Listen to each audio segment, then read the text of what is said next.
ночі, заплакала Марсинька свої ясні очі, заплакала Марсинька свої ясні очі. Не плач, Марсинька, не плач, не журися,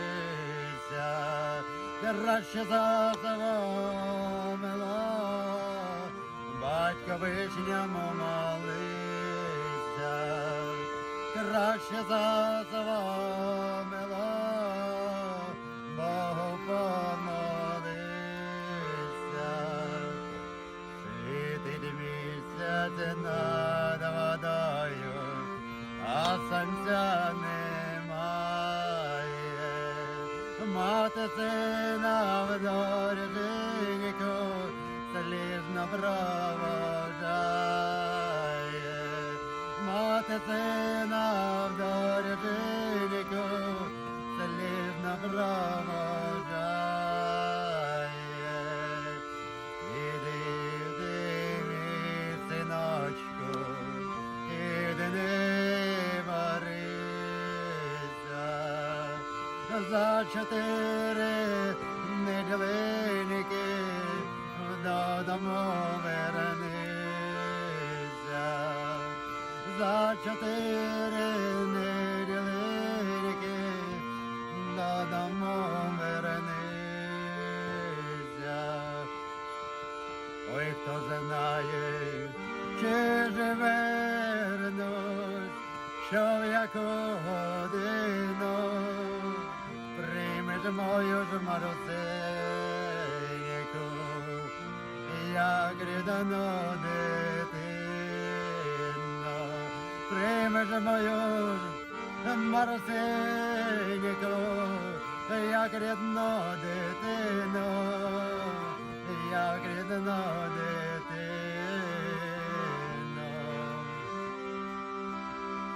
Ой, рад би ж я, Марусенько, ще раніше взяти, та чи ж будеш вона ж мене, синку, шанувати, синку, шанувати.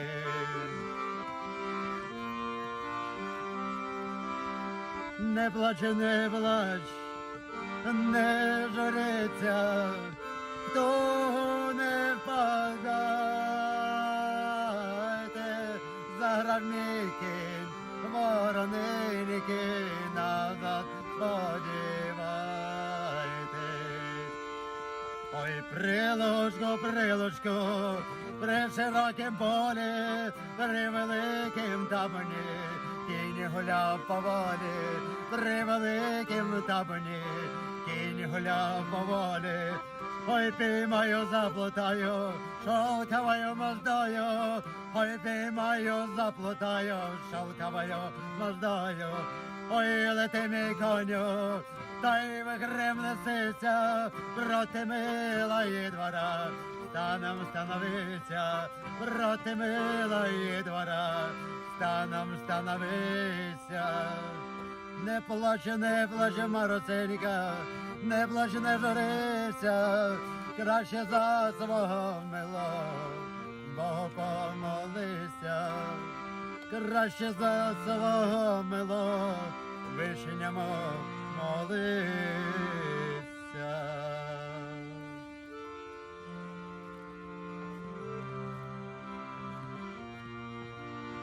Без благословіння матері та батька козак ніколи не ступав і кроку. Тому шануйте батьків своїх. Де б вони не були, що б вони не робили, то не ваша справа, то ваша доля. Але батьки від Бога. І біля їхніх стіп двері до раю. Тож будьте з собою, будьте людьми, і буде у вас все гаразд. Батько нас ніколи не полишає. Козацьке слово даю. Най буде.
Hello, everybody. It is 6:39 p.m. Eastern Standard Time, 3:39 p.m. Pacific Standard Time, and 1:39 a.m. in the general Kiev area. I hope you're all doing well. Welcome to today's stream.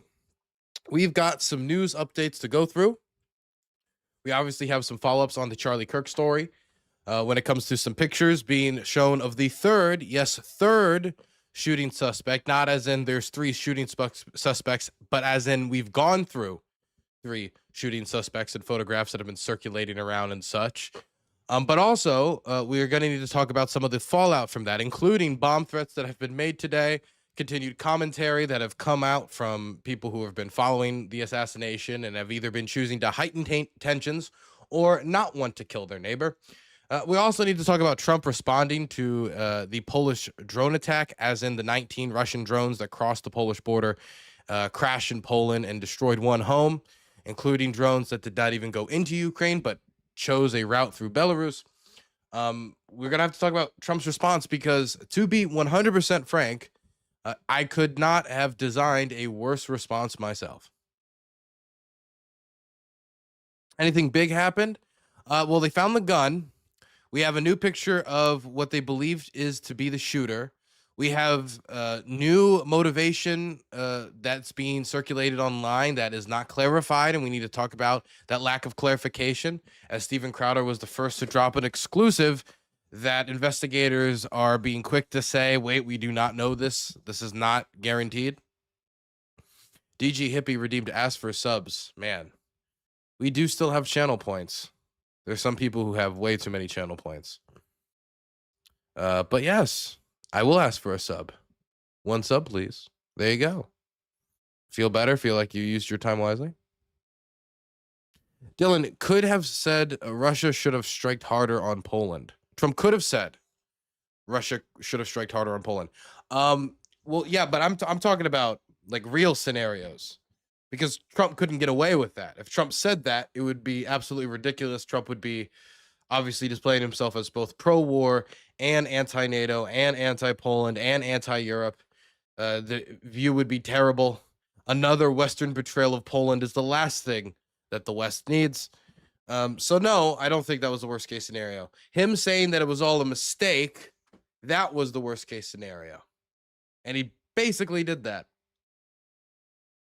There's a little exception. He says maybe it was a mistake, but with no posturing otherwise. I mean, that's the only signal he's sending the public. I'm calling in soon, Dylan. Wow, that's a lot of channel points. I have 237,000 channel points. That's in excess. But it's good that you've been saving up for your pension.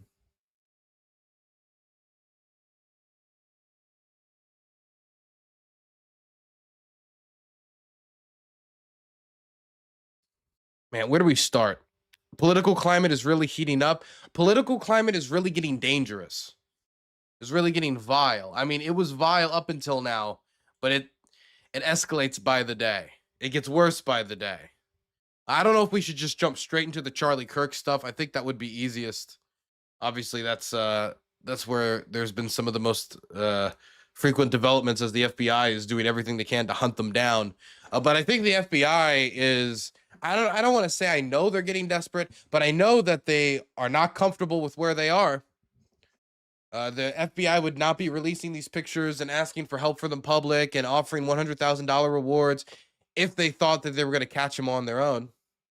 In fact, the FBI even went out with a statement saying, hey, you know, we are actually just like hours away from using technology to identify the face of the person who did the shooting.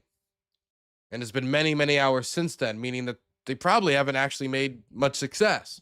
And that's why they resorted to posting the photographs online. Not that that's bad. If they're not having any success, the quickest thing the FBI should do that would, you know, give them or make me have to give them credit is admit that they're not getting anywhere and release that image to the public instead of pretending that they could, you know, figure it out on their own. But I do wonder if right now, Kash Patel, Dan Bonagino, if it looks kind of like, I don't know. I mean, I imagine right now for them, this feels kind of like if I was looking at the controls of a spaceship. They're looking at the controls and mechanisms and levers of the FBI and the investigative tools that they have. And I would imagine that they're not getting very far. I mean, again, Kash Patel and Dan Bonagino are not experienced in the field of law. They don't have experience managing giant government bureaucracies like this. And in a crisis like this, I'm just going to have to hope that the career government bureaucrats around them that have experience in the organization, they're just going to listen to their lead, that they're going to be smart enough to listen to the people around them who know what they're doing. Because let's be honest, if Kash Patel can't even release footage, just release a file on the internet without effing it up, trying to catch this guy, you know, I'm not saying that I have the most faith in him. I'll just be clear. I wish them nothing but luck. I don't have much faith in Kash Patel specifically. But when you have such an expansion, you know, such a gigantic mechanism in the Justice Department, hopefully they'll catch him. I don't think it's very hot. We can do better. Well, I mean, it isn't the 70s yet.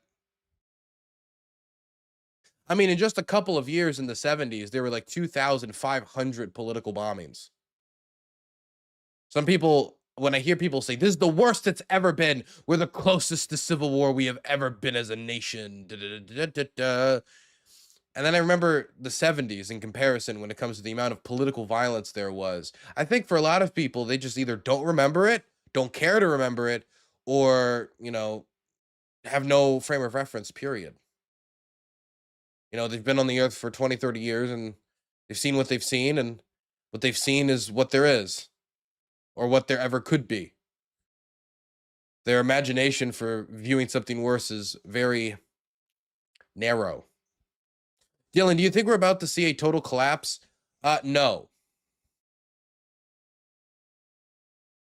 Okay. If you have any follow-up questions, any clarification, I know that was a little detailed and complicated, but if you have any specifications you needed on any of that, please do follow up.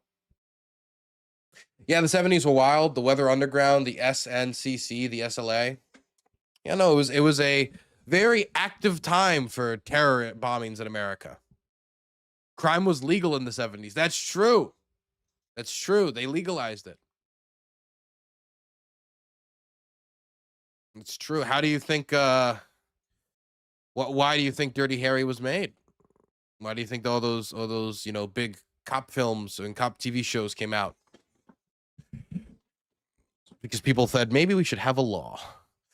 Last time 2 Democratic lawmakers were shot by a rightoid schizo that made up conspiracy theories to blame it on Tim Walz. Yeah, I'm well aware. But, you know, people live in like 3-day or 1-week time windows now. If it happened a week ago, then it didn't happen at all.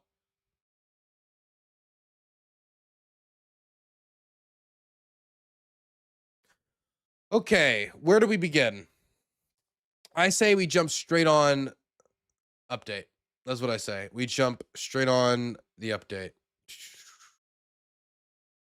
Let's see. Okay. Oh, Joe Rogan reacted to it live.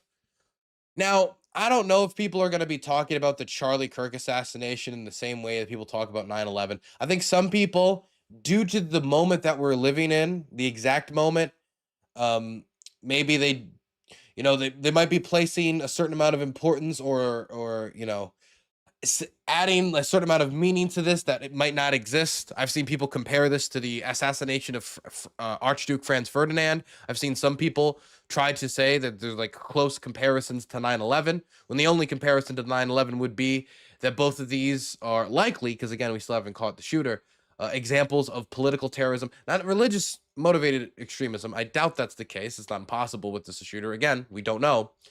But I do wonder if there is going to be any, when Charlie was shot, I was XYZ. Honestly, I can't. I was in my bedroom, I think, when I found out. That's all I can think about. Or maybe I was on my back porch stoop. Honestly, I can't remember. I've already forgotten. Okay, I guess for me, that's not the case. Either way, though, Joe Rogan was doing a podcast with Charlie Sheen. Charlie Sheen. So this just happened. We just found out that Charlie Kirk got shot. It's fucking awful. And is he dead? No, I don't think so. That's what was just. One of the guys out there just said it was confirmed that he's dead. In the lobby was just. I was looking. I've been looking. I haven't seen anything that said confirmed. Whoa. Murder for having a different opinion from somebody else. Yeah. Different ideology from somebody else. Yeah. Yeah. I mean, I don't know. Beliefs that didn't align. Did it or, Yeah. I'm he's sorry? dead? Yeah. Rest in peace. Or in Fuck. Fox News. Jesus. 27 years old, maybe? 30? Do they even have a suspect? I don't know. Well, that's why I don't. I'm literally trying to track it all on Twitter, and it's all. Fuck. Man, Charlie Sheen being the person that you go through this moment with. My gosh.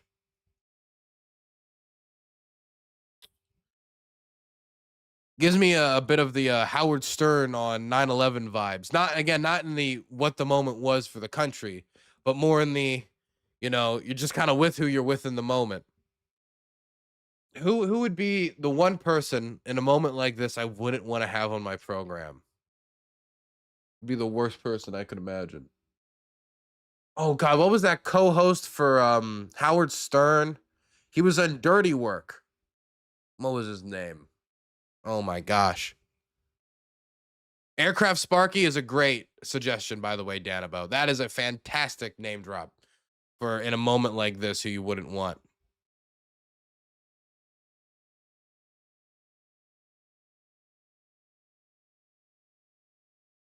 Artie Lang, that was his name. Artie Lang. Yeah, no. There we go. If I had the worst celebrity I could imagine to be on my program during a major terror attack or assassination would be Artie Lang. For a professional celebrity. For political celebrity, I don't know if I would throw Aircraft Sparky the title of political celebrity. Gosh, who would be the worst person to have on?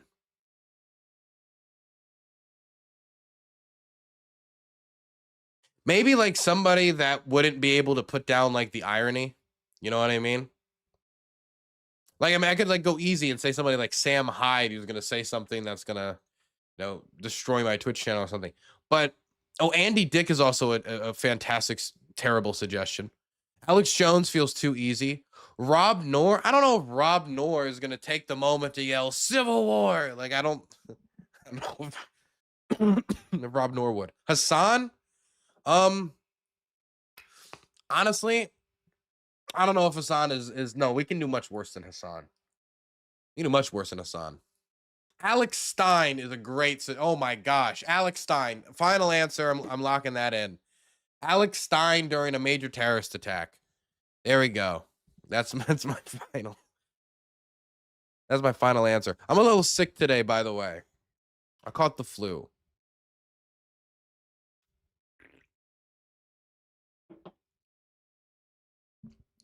Hake? No. I think Hake would just call everything evil and that would be it. Laura Loomer? Yeah, Laura Loomer would also be bad. Laura Loomer would also be bad. What am I drinking? It's an Arnold Palmer. Half and half.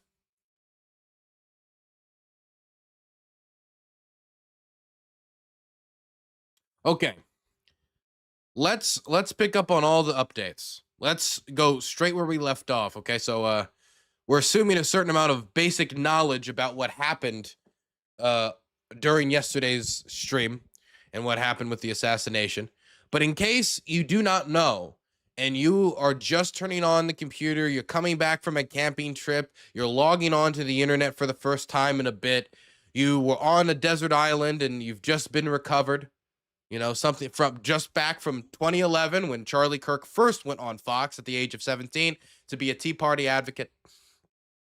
Wherever you're coming from, the basics are Charlie Kirk was doing a not an ask me anything, a change my mind style event, right? They didn't call it change my mind, but it was basically like a change my mind. And while having people step up to the microphone and ask some questions in a crowd about 3,000 people, Charlie Kirk was shot in the neck, which essentially killed him instantly, not in the idea that he was immediately diagnosed as dead on the scene, but that his eyes rolled in the back of his head, that the shot was so gruesome, and the way blood poured out as if somebody popped the cork on a wine bottle, or on a more not a wine bottle, more wine barrel, as it would like pour out, so to speak. That it was pretty clear that he didn't have good odds, and I thought that it was gonna be bad for Charlie, and Charlie did get taken to a hospital. There he died. The shooter on the scene was originally being reported, oh, it's this old man. It's not this old man. Oh, they have a new person in custody. They don't have a new person. That person's released. Now they're on their third suspect, and we're going to get to that third suspect, but the shooter was able to get away. The shooter fired at Mr. Kirk while on a building about 200 yards away.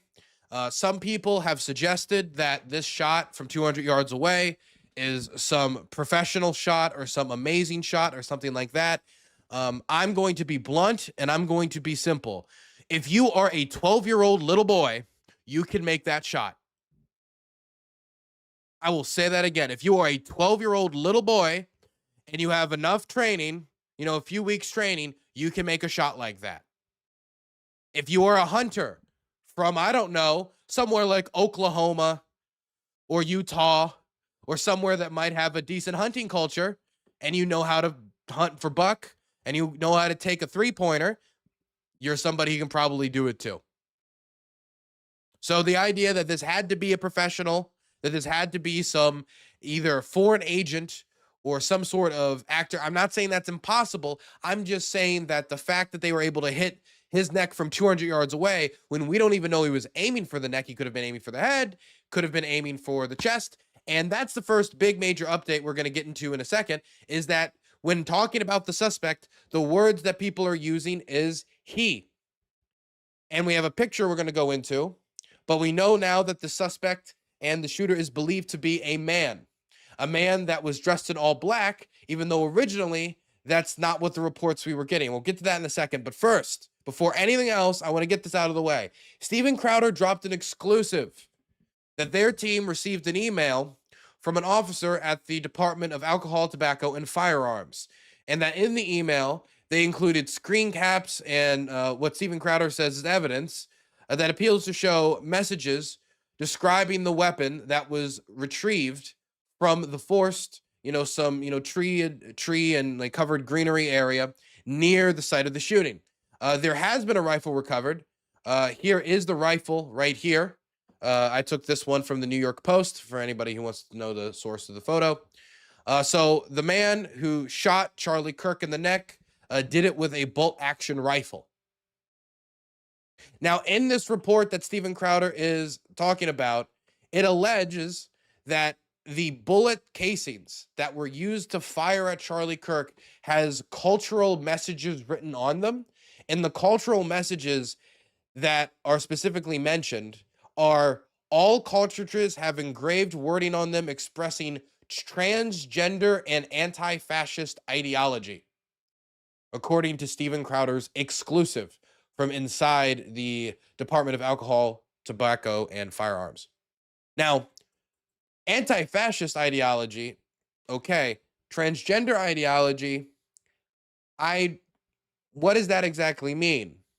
Just like, go trans. Or does that mean something like, I support trans ideology? That seems like not something somebody would write on a bullet casing.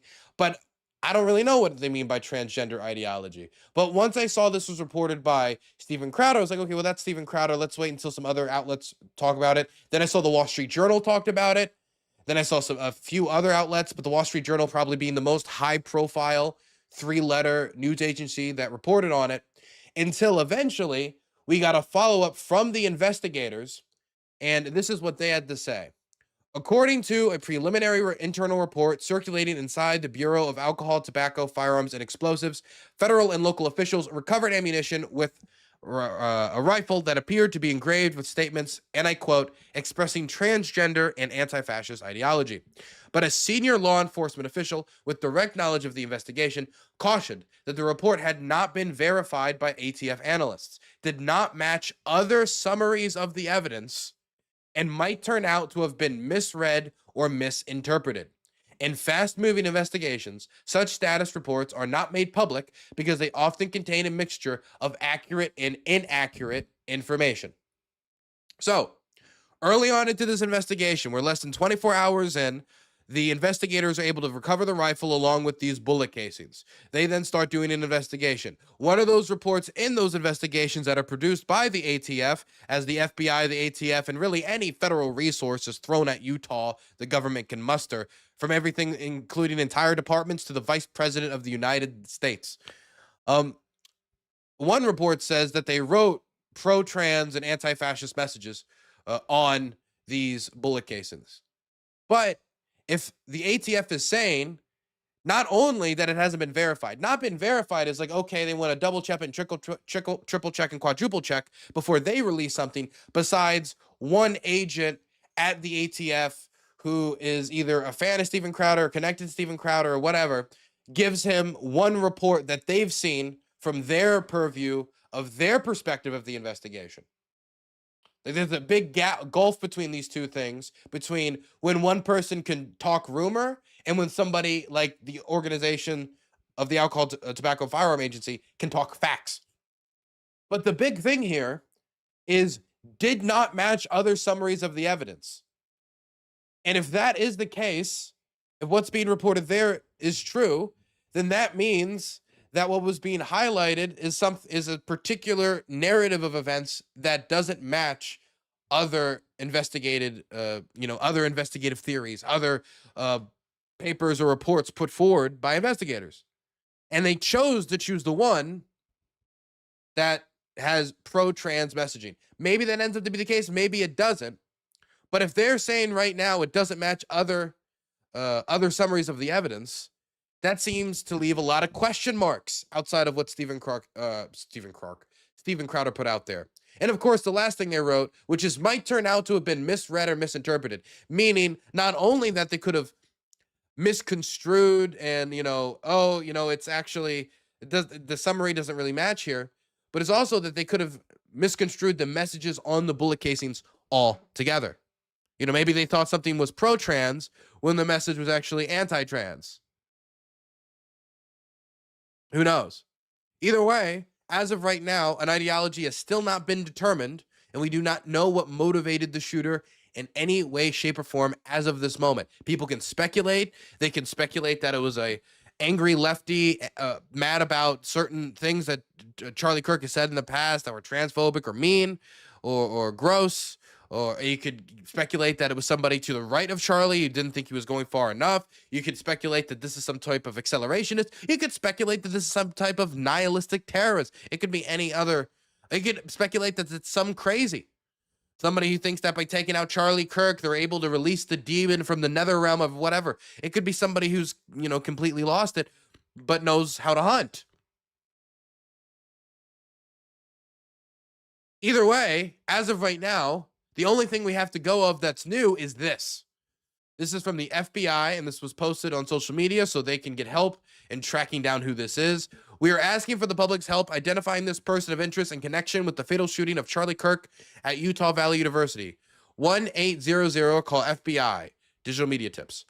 And you can see here pictures of a suspect, not who they know to be the shooter, but a person of interest. So this might be the shooter, and this might just be another person, right? Just like the last two suspects that were going around or people of interest ended up not being the case. It could be the case here as well. But if you look here, there's a few things that's interesting. The first thing that's interesting is, number one, this doesn't match earlier descriptions that were being shared around immediately after the shooting. As is pointed out by former deputy FBI director on the Clinton News Network on CNN. One thing that I think is very inconsistent, and it bothers me, and that is that photo that you're looking at right now. That's the photo of this guy blending in. The description that the FBI put out, the description you just heard on that radio, was a description of someone who was in tactical gear, fully kitted out, it sounded like. Now, granted, he could have hit all that stuff, but that hasn't been found. So I'm not sure that, there's an inconsistency there that could actually come back later at a trial to be what I would call exculpatory material. So that's the first thing. But I will say, there were reports about the person wearing all black when you looked at footage of what seemed to be the suspect on a roof nearby, roughly 200 meters away from Charlie Kirk, where later police tape would surround that roof, indicating that is where the assassin took the shot that ended his life. You can see their upper body as they skirt around, but you can't really see much else. You can see it's like something poking out, but you can't see much else. The only thing you can make out is that it's black. And so I see some people in chat like, hey, if we're talking about the report of this person being dressed in all black, as we saw with that, what we believe to be the shooter on a rooftop nearby, why is he wearing blue jeans? Well, if he's standing on the rooftop, it would make sense that you see the top of his body and not the lower half, especially if he's going to be laying down and trying to set up for a shot. So either and not to mention, dark blue jeans are not exactly like pink or neon or that easily discernible from the rest of the outfit that he's wearing. But this does match.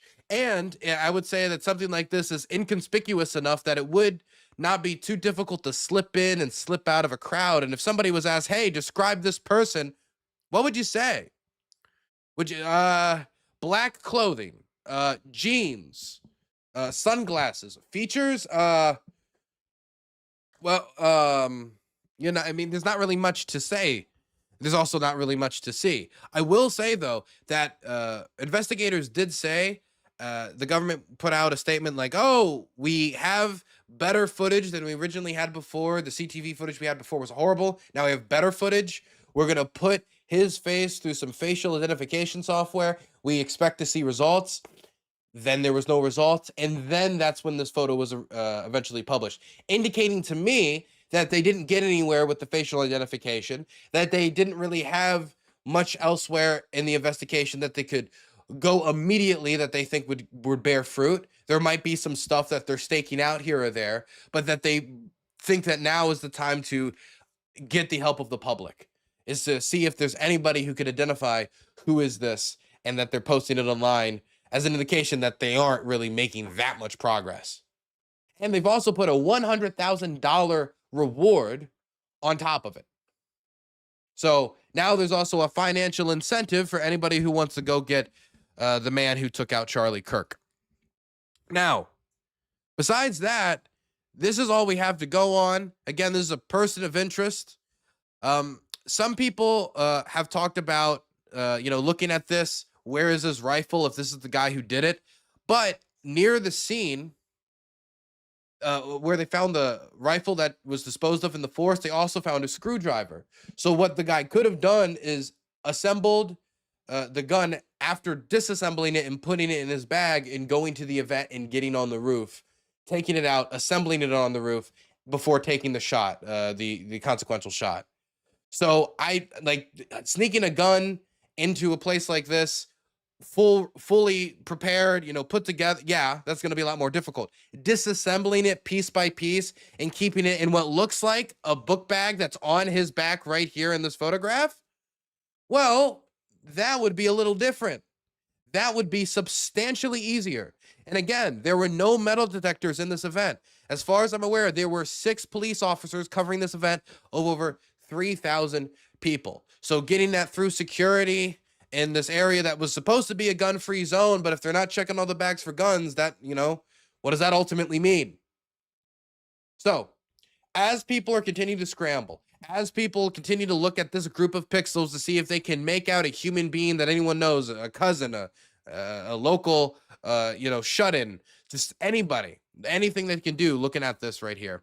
I've even seen people finding the eBay page of the shirt, of the hoodie he's wearing here, to see if they could contact the seller to see if maybe the seller had a list of people he recently sold to, or addresses, to see if they could go hit those houses. I mean, people are really trying to dig however they can now that this information has been thrown to the public.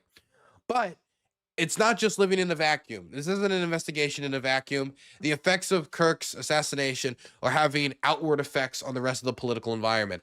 And today, there was a bomb threat made at DNC headquarters in the Capitol.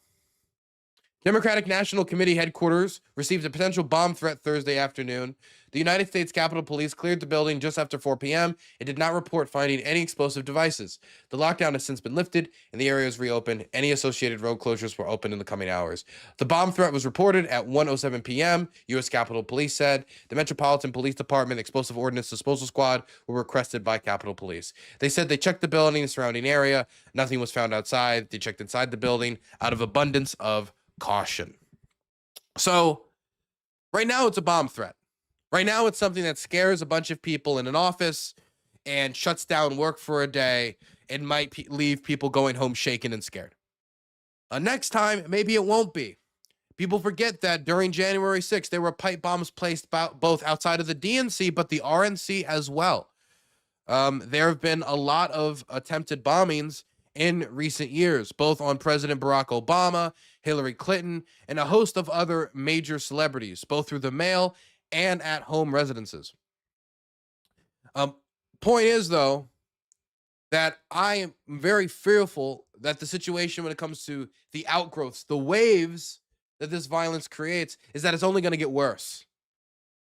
I'm hoping that isn't the case. I'm hoping that we can temper down rhetoric and everybody calling for war can shut up and people can start to, you know, maybe talk about their political opponents in a way that is realistic, in a way that leaves out the possibility of being misinterpreted for violence. And also, when events like this happen, there's a type of universal condemnation and critique of those who go out there and call for more, or call for the heightening attentions, or try to exploit it. That's what you would expect from political leadership. That's what you expect from the president. That's what you expect from senators. Well, we've gotten reactions, and we're going to go through some. First, I want to show you the one person who has gotten sacked in relation to the reaction to the shooting. This is MSNBC's program. Matthew Dowd. That's the environment. Talking in the immediate aftermath of Charlie being shot, and he's talking about who Charlie is and the type of work that he does. We need the full details of this. That we don't know if this was a supporter shooting their gun off in celebration, or so we have no idea about this. But following up on what was just said, he's been one of the most divisive, especially divisive younger figures in this, who is constantly sort of pushing this sort of hate speech or sort of aimed at certain groups. And I always go back to hateful thoughts lead to hateful words, which then lead to hateful actions. And I think that's the environment we're in, that people just, you can't stop with these sort of awful thoughts you have and then saying these awful words and not expect awful actions to take place. Matt. And that's the unfortunate environment we're in. So the most offensive thing in this to me, because the big thing that people are getting angry at is the second half, which is hateful words lead to hateful actions, which is true. I don't know. In this context, it suggests that it's Charlie Kirk's own words that led to the shooting, when again, right now we don't know the motive of the shooter at all. If it's an attention seeker, then like Charlie Kirk could have been Madonna and like it wouldn't have changed anything. Like we really don't know the motivations of the shooter.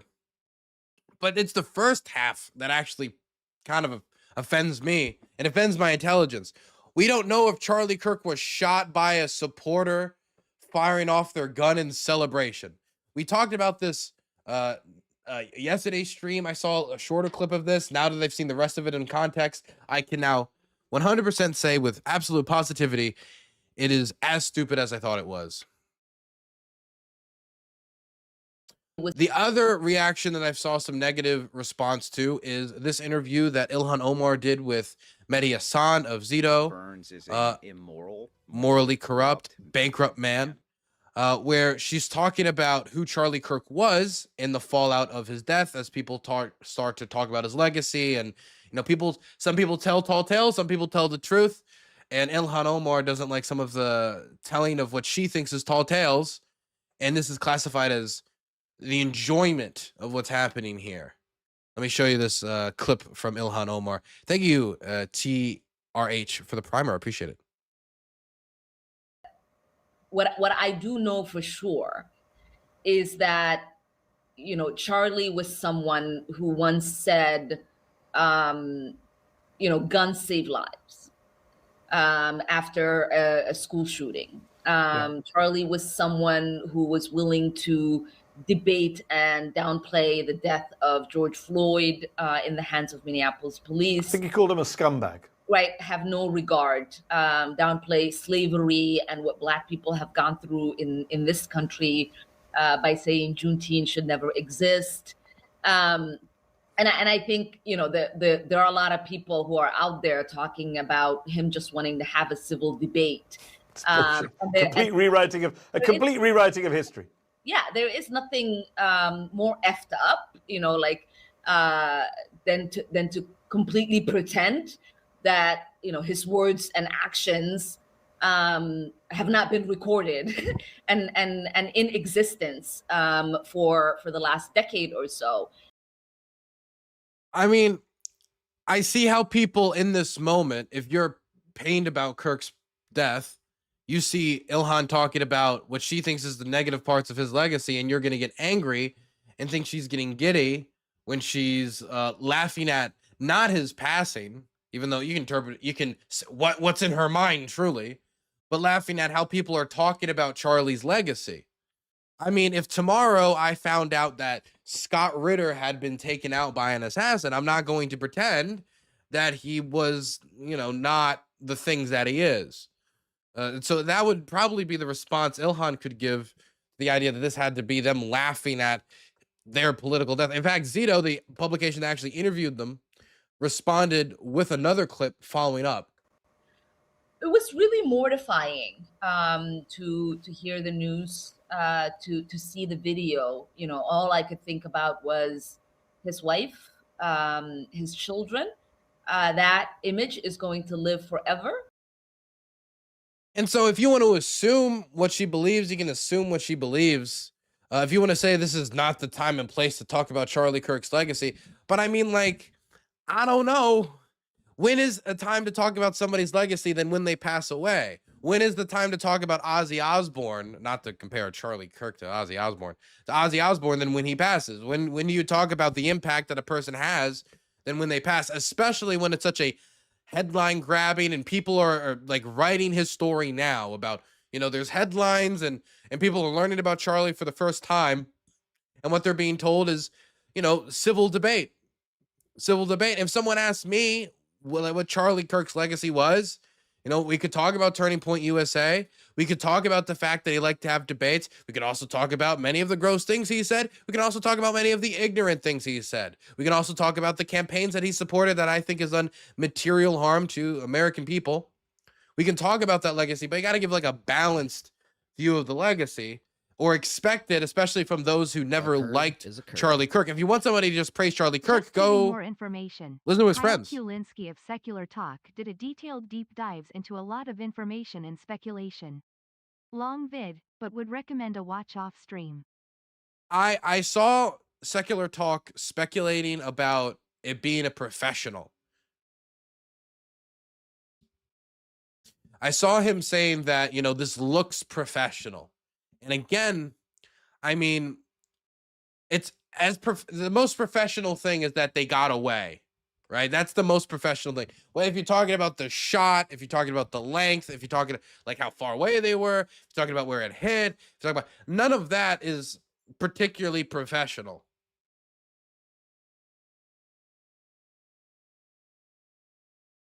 But you also don't necessarily need to be a professional to get away. It could also just be that the people who are responding to you are not that professional.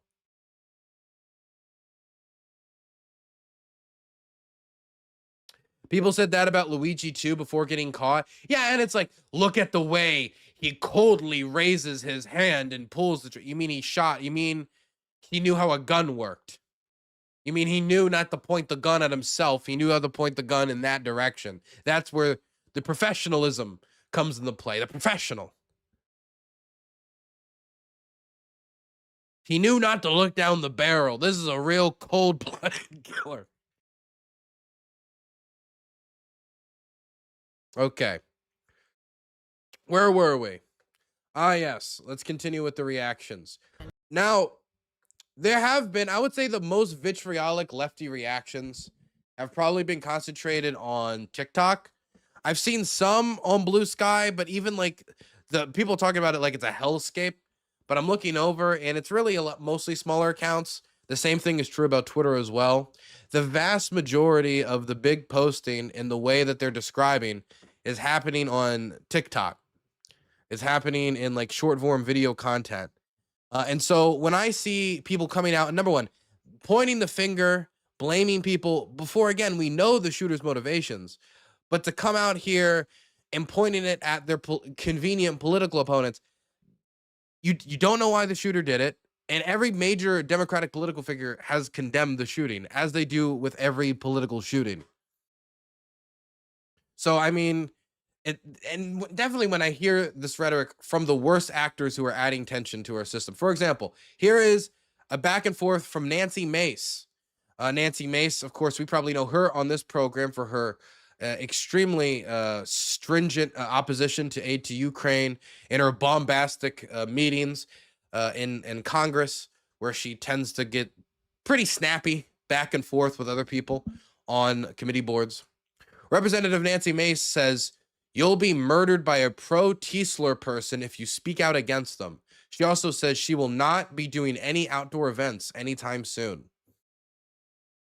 There was an invisible line that was crossed in the last 48 hours when you had the video of the young white girl on the train in Charlotte, the Ukrainian, Irina Zarutska, murdered in cold blood and nobody did anything. And then we have Charlie Kirk 24 hours later. He was so vocal. And the media, you guys in the mainstream media, were attacking Charlie Kirk in the 24 hours before he was murdered, before he was assassinated. And I do think an invisible line was crossed yesterday, and I am deeply concerned for my safety. I just got off the... Okay, can I just, when somebody says, oh, they were attacking Charlie, what were they saying? Say what they were saying. Charlie attacks everyone. That's his thing. You know, why do you think he does, oh, I had 20 v1. He does these debates all the time. His whole thing is to go out there and be like a debate attack dog. When he goes out and he makes speeches about like the degeneracy of the, or like how he attacked George Floyd, or how he attacked he attacks the public images and goes after people and their reputations and does this all the time. Why should he be free of critique? If somebody said something like somebody should do something about Charlie, well, then point that out. But if they're just saying Charlie Kirk, we think he's a bigot, well, welcome to the United States. Phone with the sergeant at arms. I'm deeply concerned for, I don't care if you're Republican or Democrat, any elected official across the country. If you are vocal, your life is at risk. And I have to deal with children who think they're going to be murdered at school. I have to deal with employees right now who are afraid to come to work. I am one of the most vocal, you know, you guys in the press call me the most transphobe member of Congress. Turns out that there were transgender, anti-fascist things that were engraved in the ammunition and in the rifle that was apprehended and found. Again, this is an exclusive from Stephen Crowder from a preliminary report that the ATF themselves said doesn't agree with other variations of reports that they've put out. So, I mean, she is working off of very little here. Might end up being true, might end up not being true. But when the ATF is telling you to hold your horses, hold your horses. I will not be doing any outdoor events anytime soon.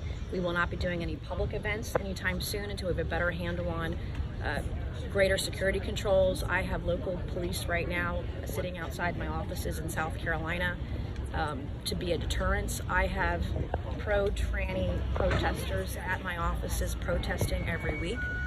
I like going outside in the heat and offering them food and water and having a colloquy, having a conversation that is peaceful. I'm not able to do that right now. I'm not even sure I can keep my personally owned vehicle right now because my Attorney General, Alan Wilson, if you're watching. Oh my God, then resign. Okay, look, I'll accept like, hey, tensions are high right now. We need to be more careful. So we're going to do less outdoor events. We're going to do more of this, more of that. I don't know if I can have my own car. All of my staff are terrified to come to work. XYZ, XY. Okay, we get it. You know, it's like, you know, tensions are high right now, but we don't know of any credible threats against Nancy Mace's life. Nancy Mace does not have the, like, I don't even want to say stardom, but like the reputation or, you know, I guess you would say household rep that Charlie Kirk had. She's not doing like endless college tour. Like this is like, it's one thing to say, hey, you know, the tension. Oh, I don't know if I can have my own car. Man, these people would collapse if they were working in the 70s. They would collapse at the amount of political violence that was happening then. That's not to say this is good or to excuse it in any way. Sorry, I'm still sick. That's just to say that, yes, political violence, assassinations. There were also Minnesota legislators assassinated 3 weeks ago. What has changed between then and now that now says you can't have a personal car? Like, it's as bad as it was then. It's just now people on the other side are even more pissed. And it's just going to keep on going back and forth as a Democrat gets shot, as a Republican gets shot. And tensions will only keep heightening. But again, like, you can get your own car. You're a piece of shit. You posted my personally owned vehicle online, plates and all, just a week or two ago. And I'm afraid to even drive my own vehicle at this point. And we'll see. I just got off the phone with Sergeant Arms, and they're providing more security protocols and advice for our office, and we'll be taking this very seriously, and I hope. Okay, if this is happening, will this also be extended to former politicians that are high profile? For example, as the Biden administration was ending, Biden extended security to Harris, like, in order so she would continue to have protection outside of office. Trump ended that. Trump took all of that away. Harris doesn't have, like, really any Secret Service protection. Is that something that's going to be reversed, or is this something that's only going to be offered to congressional Republicans and, you know, those who are currently in office, but, you know, figures like Nancy Mace?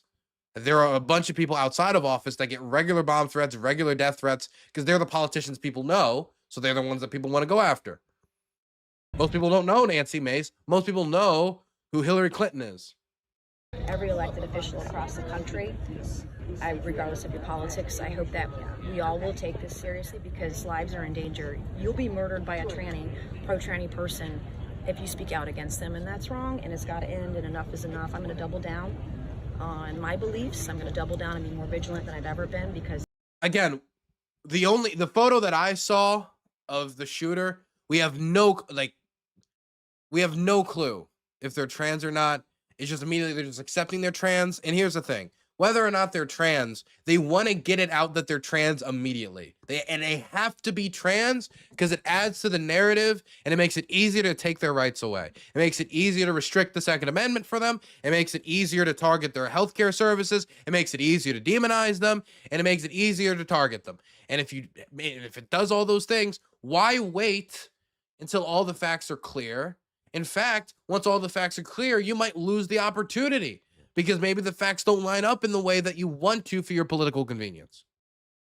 This shit stops now. Enough is enough. Are you satisfied with the leadership here and how they're taking this seriously? We'll see. I've made inquiries with the leadership yesterday afternoon. I spoke with the Capitol Police and the Sergeant at Arms this morning, the Capitol Police yesterday. Sergeant Arms was very good. I literally just got off the phone with them 10 minutes ago. It's not enough. So we have the new $15 million, I guess it was a plan for August and September. It's only $5,000 a month for those here in Congress who are very vocal and are more well-known than others. $5,000 is not much. I'm not personally rich, so we are taking different safety precautions. I'll start carrying again when I'm back home, and when I'm allowed to carry where it's reciprocal in other states, I will have a firearm on my person all the time, and I will have security. I haven't had to do that in a long time, but this is, I mean, if you have a difference of opinion from the left, they want to kill you. That is a fact, and that's the way you all should report it. Charlie Kirk was assassinated. He was murdered for his beliefs, and this is a guy, you guys in the Democrat Party want a national conversation. Charlie Kirk literally had a peaceful national conversation. That is the movement that he created. And he loved it when kids would come to his events and would have differing opinions, and they would peacefully have a debate, not even a debate. I would call it a colloquy. I would call it a conversation that we could have. And he made kids who were Democrats, who were on the left side of the aisle, he made them better debaters because. Or he tried to humiliate them. Like half the business model was humiliating college kids in front of the country. People who haven't really completely figured out like what they believe in or like grounded their ideas. Instead of say like college professors. When he did go out there and he debate college professors like he recently did at Cambridge, it didn't do as well. He was a great orator. He was good with facts. He was educating people from all walks of life, and he was murdered for doing the very thing you Democrats want us on the Republican Party side to do, and I'm done with it. I'm done. It cannot go on anymore, and we've got to be more vigilant than ever. Thank you. Yes. Okay, so that was Nancy Mace reacting. Here is Representative Derek Van Orden, a Republican from Wisconsin, telling reporters at the Capitol that they're to blame for Charlie Kirk's death. Again, we have no clue why he was shot, but the press did it. Every single one of you here, you're at fault. Hey, you know what? Knock it off. Knock it off. Do you believe Republicans have a problem? You are responsible for that assassination yesterday. You should be ashamed of yourself. What about the Democratic lawmakers assassinated in Minnesota? I don't know why Mr. Plantation is like so whiny about this, and he's like putting like I have no clue why he's so particularly. That's what an interesting hat choice. We don't know what happened. We don't know why they did it. We have no clue. All the press. Could you imagine this? A politician advocates for something or does something that has a negative impact. Somebody goes in there. Every politician is at fault. We don't even know if the press is at fault. But even if if a journalist wrote an article that was too hyperbolic, that inspired somebody, we have no clue if we're anywhere near that. But if we are, now it's every single journalist that goes to Capitol Hill. It's all of you. My God. It's so performative. I mean, it's politics, but some things are so performative, they're kind of hard to listen to. Here is Representative Clay Higgins. I'm going to use congressional authority and every influence with big tech platforms to mandate immediate bans for life for every post or commenter that belittled the assassination of Charlie Kirk. If they ran their mouth with their smart-ass hatred celebrating the heinous murder of that beautiful young man who dedicated his life to delivering respectful conservative truth in the hearts of liberal archive universities, armed only with a Bible and a microphone and a constitution. He didn't, I don't know, I don't think I've ever seen Charlie bust out these things. I mean, I guess he's just saying he believes in these, whatever. Those profiles must come down. So I'm going to lean forward in this fight, demanding that big tech have zero tolerance for violent political hate content. The user be banned from all platforms forever. I am going after their business licenses and permitting. Their businesses will be blacklisted aggressively. They should be kicked from every school, and their driver's licenses should be revoked. I'm basically going to cancel with extreme prejudices these evil, sick animals who celebrated Charlie Kirk's assassination. I'm starting that today. That is all. So, number one, Representative Clay Higgins, if it's a Democrat getting their head bashed in with a hammer, he thinks it's the funniest shit in the world, right? So, him being the one to whine about to belittle Charlie Kirk's assassination is very rich. Project Liberal immediately responded with That moment you realize the nudist hippie male prostitute LSD guy was the reason your husband didn't make it to your fundraiser. Mind you, this was somebody who wanted to kidnap and torture Nancy Pelosi, but Representative Kay Higgins, his first inclination was, nah, I believe the rumors that he's a homosexual because it makes it easier to just look past his violence. So the hypocrisy, I mean, that's pretty clear. But what's interesting here is not just we're going to ban you from every platform, so that if you get banned from one platform for saying something belittling about Charlie Kirk and his death, but you're going to get banned from every platform, as well as kicked from every school, going after any business licenses and permitting. So if you own a small business, you're not allowed to own a small business and make fun of Charlie Kirk's death. You're not allowed to have a license and make fun of Charlie Kirk's death. And you're not allowed to really participate in education if you made fun of Charlie Kirk's death. This is what you do and what you concentrate on if you have no other solution. If you have no clue how to deal with the heightened political tensions in the country, the increasing instances of political violence, you don't know how to either deal with whether it has to do with mental, whatever caused this shooter, to motivate them to deal with that head on. If you have no idea what you're doing, let's just go ban all the mean things online. That is an approach. That is certainly an approach. Not usually taken by congressmen, but it's an approach. Elizabeth Warren also responded, but her tone was very different than others in the party, seeming to be more firm about the fact that the idea that Democrats need to temper down their rhetoric is ridiculous. Senator Elizabeth Warren on Wednesday rebuked the notion that Democrats are to blame for the death of Charlie Kirk, which numerous conservatives have suggested, and argued that one powerful figure has caused more volatile divisiveness than anyone else. Warren was asked hours after the shooting about this rhetoric. The Massachusetts Democrat, who has spent much of her time in Congress fighting for sensible gun reform, responded bluntly. Oh, please. Right. Why don't you start with the President of the United States, right? And every ugly meme he has posted and every ugly word. Now, I agree. It's impossible not to agree that Donald Trump is somebody who adds political divisive, like where he walks, political tensions rise.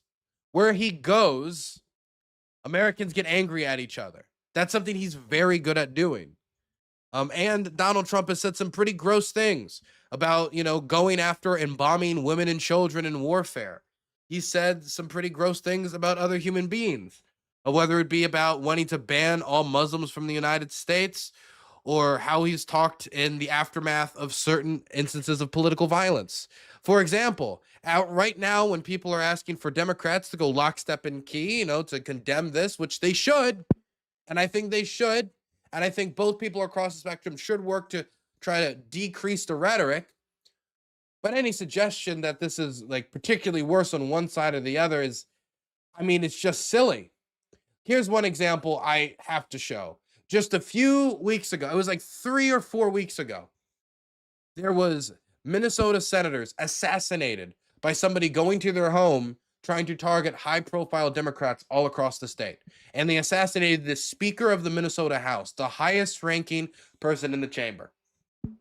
Donald Trump was asked in the immediate aftermath if he was going to call the governor, Tim Walz, who ran against him in the last presidential campaign as the vice presidential candidate for of course, Ms. Harris. And he did not respond to it with compassion. Let's see if we can get this clip working, or if it's going to load forever. I think it's decided that it's going to load forever. Thank you, clip. That's just what I wanted. Let's see if I can get a different clip.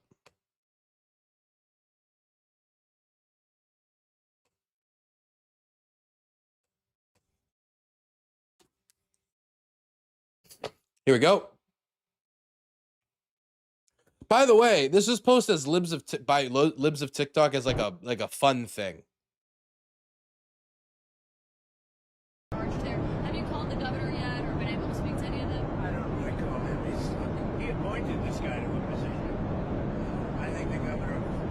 so whacked out. I'm not calling. Why would I call him? I could call him and say, hi, how you doing? The guy doesn't have a clue. He's a mess. So, I could be nice and call him, but why waste time? So for libs of TikTok, the same libs of TikTok that is currently calling for civil war in the United States, a lack of responsiveness, a lack of response by Trump for the government that is trying to crack down on political assassinations in Minnesota, that's trying to catch the shooter, that's trying to ease tensions and ease calm. His response is, I don't like Tim Walz. He's wacky because he ran against me, so I'm not going to call him. He's a mess. Why should I be nice? You mean do what the president should do after a political assassination? So he chose that moment to go after their character in that way. It'd be one thing if he's like, look, he's wacky and he's a wackadoodle, but we got to do what we got to do. But no, he's like, I'm not going to call him. There's no need to. He doesn't see himself as a representative of the republic, as the head of state of the country, as somebody who needs to console Minnesotans and console, people from, it was Minnesota. I kept saying Wisconsin, I think. Minnesotans after an assassination like this. Massey says Trump among those who should tone down rhetoric. Thomas Massey, a Republican in the House, has gotten a lot of attention recently for his discharge petition, trying to force a vote on the release of the Jeffrey Epstein files. The same discharge petition that, as of today, has 217 out of the 218 signatures needed, meaning that they just need just one more Republican to jump on to their discharge petition to force a vote on the release of the Epstein files. One more Republican. I don't think they're going to get it. But he said, this Republican who's crusading to make sure the Epstein files gets out, he says it's also Trump among those who need to tone down their rhetoric. Representative Thomas Massey said he includes President Trump among those who should tone down their rhetoric in the wake of the assassination of conservative activist Charlie Kirk.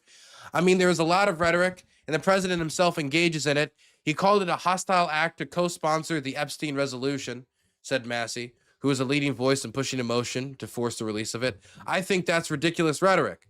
It's amusing, he added. It doesn't offend me that he's over the top with the rhetoric, but some people take it literally, and he should probably tone it down himself.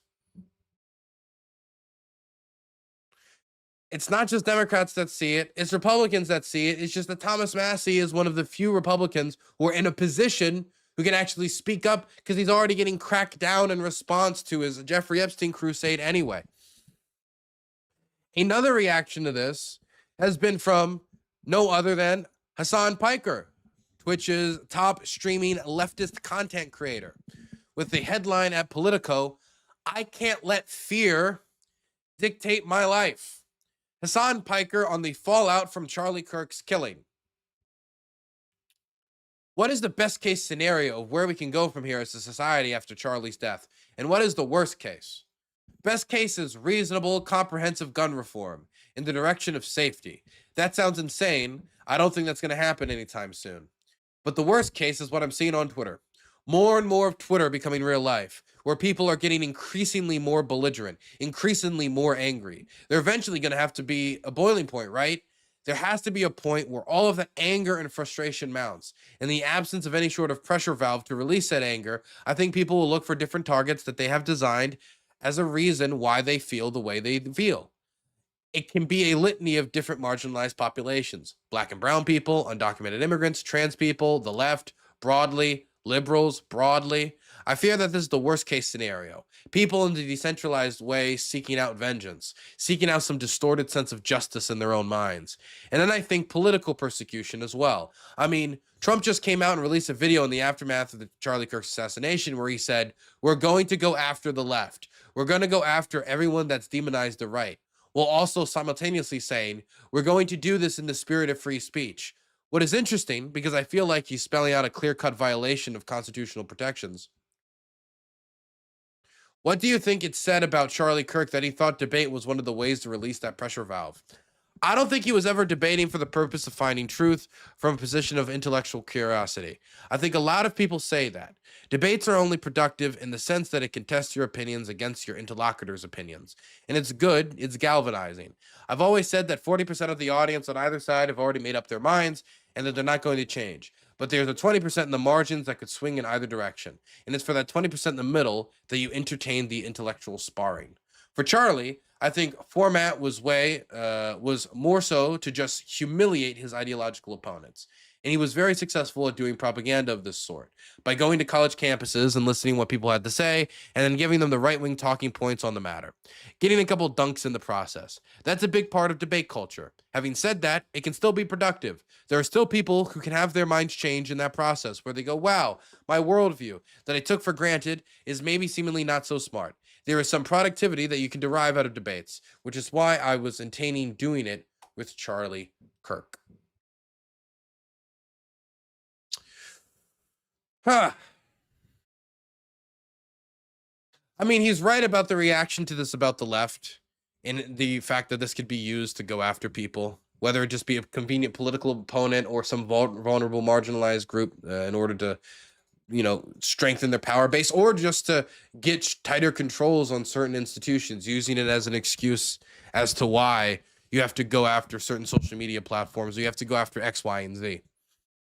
As to the idea that he used it as a way to intellectually humiliate people. Yeah, he wanted to make his ideas look good and the other people's ideas look silly. You want to find people that you can knock down in order to put on a performance where your side can clap like seals and say, wow, look at that. We're smart, they're stupid. Our point sounded good, their point sounded stupid. We're good, they're bad. That reinforces your position, that digs you deeper into the conservative movement, and maybe by the end of it, not only will you give Charlie Kirk a dime, you'll give the Republican Party and right-wing causes a nickel.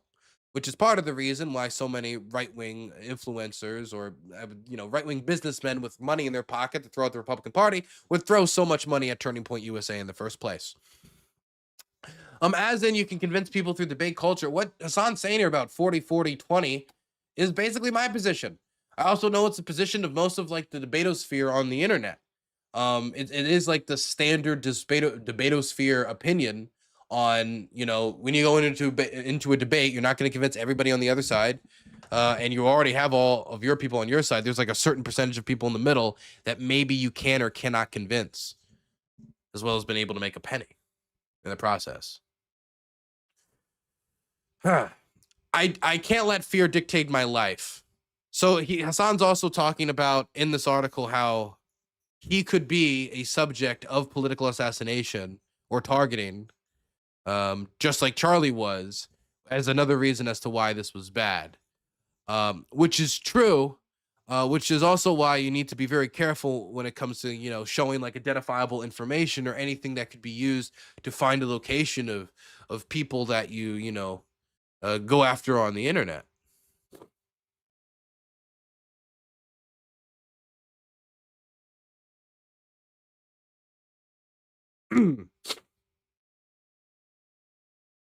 Anyway, moving on.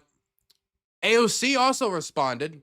She responded in a similar variation to what Elizabeth Warren had to say, but she probably said it more forcefully, and then added something else, which was a critique of the FBI and their inability to catch the subject, the fact that they're now relying on public support, trying to get the public to come in and help them identify it, and that they've had already 2 suspects. Are we getting anywhere? Are we going to catch the suspect? Here's what AOC had to say. She came out swinging on the steps of the Capitol, talking to CNN's Manu Raju. Hey, thank you for the tier 2 sub, Lewis Highsmith. It used to be that our population would clap back against racism and authoritarianism. Yeah, it also used to be a little bit of different, too. Guess it depends on the decade we live in. Let's hope this will be a good decade. The president and his speech, he was very critical of left-wing violence. What do you think of that message, and do you agree with them that left-wing violence is a problem? There is no understanding, as we know publicly, of who this individual is, what their motivations were, where they came from, whether it is a member of Congress, whether it is the President of the United States.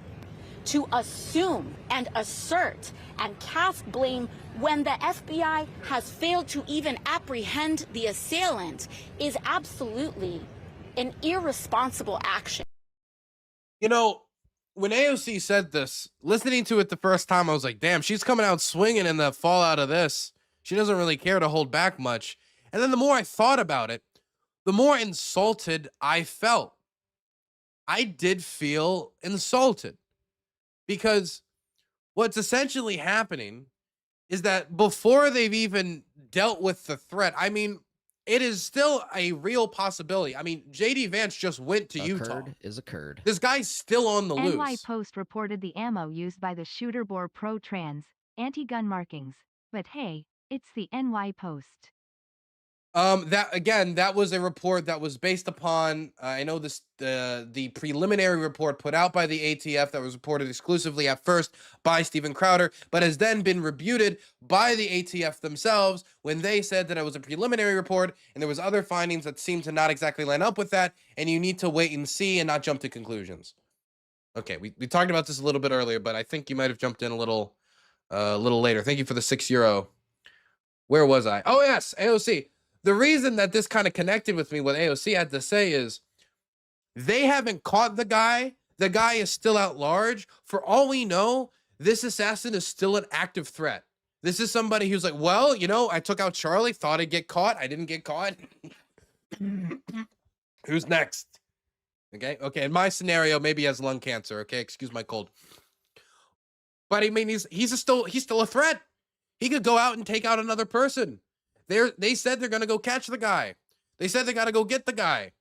And before they've caught the guy, before they've made clear what they believed, what their motivations were, before they've even neutralized the threat, Donald Trump has gotten in front of it.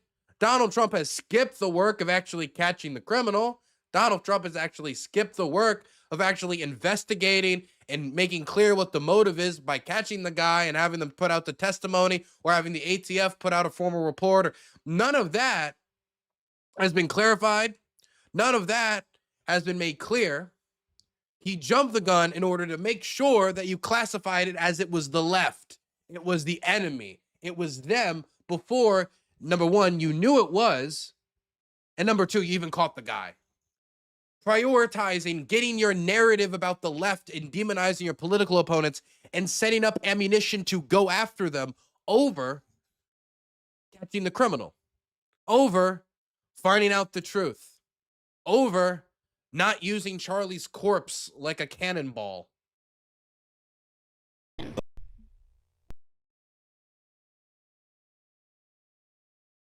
think we got one more reaction. There were people that were reacting to Charlie Kirk's death with glee. There's been some reposted videos of this. It seems to be particularly young people. And you're getting videos like this of people reacting when asked, like, what do you think of Charlie Kirk's death? And they're like, yeah, fuck him. Charlie Kirk got shot and killed. How do you feel? Happy. Goodbye. Wow. Did you see that Charlie Kirk just got shot and killed? That's good. Wow. That's good. That's good that people are getting shot just off a political view. Good that people are dying in America.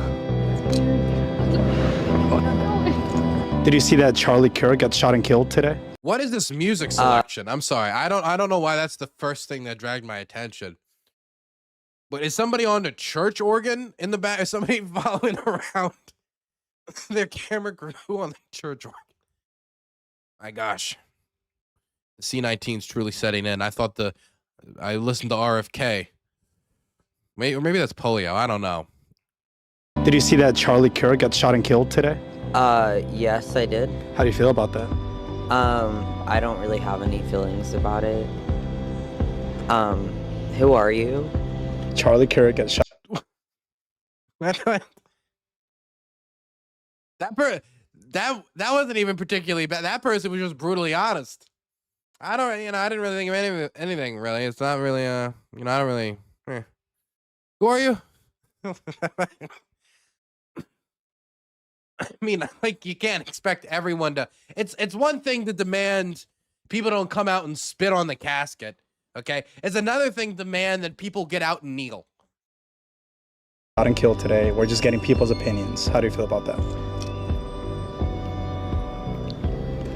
Girl, someone had to do it. And that's how I feel at this point in time. But Yeah, I appreciate your honesty. I truly do. So you said someone had to do it. yes. Try not to get all pulled up into that, but he was a misogynist. He was a disgusting person with disgusting beliefs. So if you had a magical wand, a magical button that you could press and keep him from being assassinated, would you press that? No. I think things happen for a purpose. And if that's how his life was ended, then that's how it was ended. Like, I'm looking at all these people, and honestly, it's all what I expected. It's younger people, college kids. I mean, they go to a college camp. This is the only place I've seen a video like this. You don't go into like, because everything that I've seen online, right, is you're fucking, the left hates you, liberals hate you, Democrats hate you, you can't hate them enough. They despise you. They want you dead. They want your grandma dead. They want your grandpa dead. They want your chihuahua dead. They want your chinchilla dead. They want your goldfish dead. Because they all hate you and they're all celebrating like yip, yip, yippee. But then I look at the people who are celebrating and it's mostly like college kids. And I don't see any videos of people walking into like grocery stores in Vermont like, hello, random old man at the grocery store. Hello, happy Charlie Kirk got his neck exploded day. That's not a thing. That's happening. You go to the college campuses where, you know, there's usually going to be more radical thought relative to the rest of the country. It's been like that in the 50s and the 60s and the 70s, especially in the 60s and 70s. That's nothing new. Like the fact that they would be on the fringes of this conversation isn't particularly surprising. And people can come out here and say, man, these kids are stupid. They should be saying these things in camera. They're going to be ruining their lives and people are going to be using this footage later at XYZ. Okay, whatever. But the conversation that's happening right now is the left hates you. All the left is celebrating this. When basically every major left-wing political figure is denouncing this. Just like the majority of right-wing political figures who were asked about the Minnesota assassination did denounce it, for the ones that either bothered to commentate on it at all. Trump himself, of course, didn't really show much sympathy for the outflows of that. But, I mean, you can't really... What am I supposed to do with this? Could you imagine watching this video of these college kids coming out and saying, I didn't like him, lol, he's dead, good riddance? Which is essentially the message that they're communicating and saying, no more country. Country's over. My gosh. People talk about how the boomers were pampered. How the boomers, you know, they had it easy with, you know, compared to their rent and their housing prices and how much it costs in comparison. Oh, my God. They got it so easy. Dude, if these people were alive when the boomers were in the 60s and 70s during that period of political instability, oh my gosh, they would think that the resurrection had begun, that it was actually the end of the world. Again, that's not to say that things aren't getting worse or to downplay that things are getting particularly worse, but that's to say that like the idea is it's all like a Disney Channel original movie. Then it's college students making fun of a right-wing ideologue, you know, getting shot. Then it's Civil War. Like, that's the three-step combination. That's the Macarena of Civil War.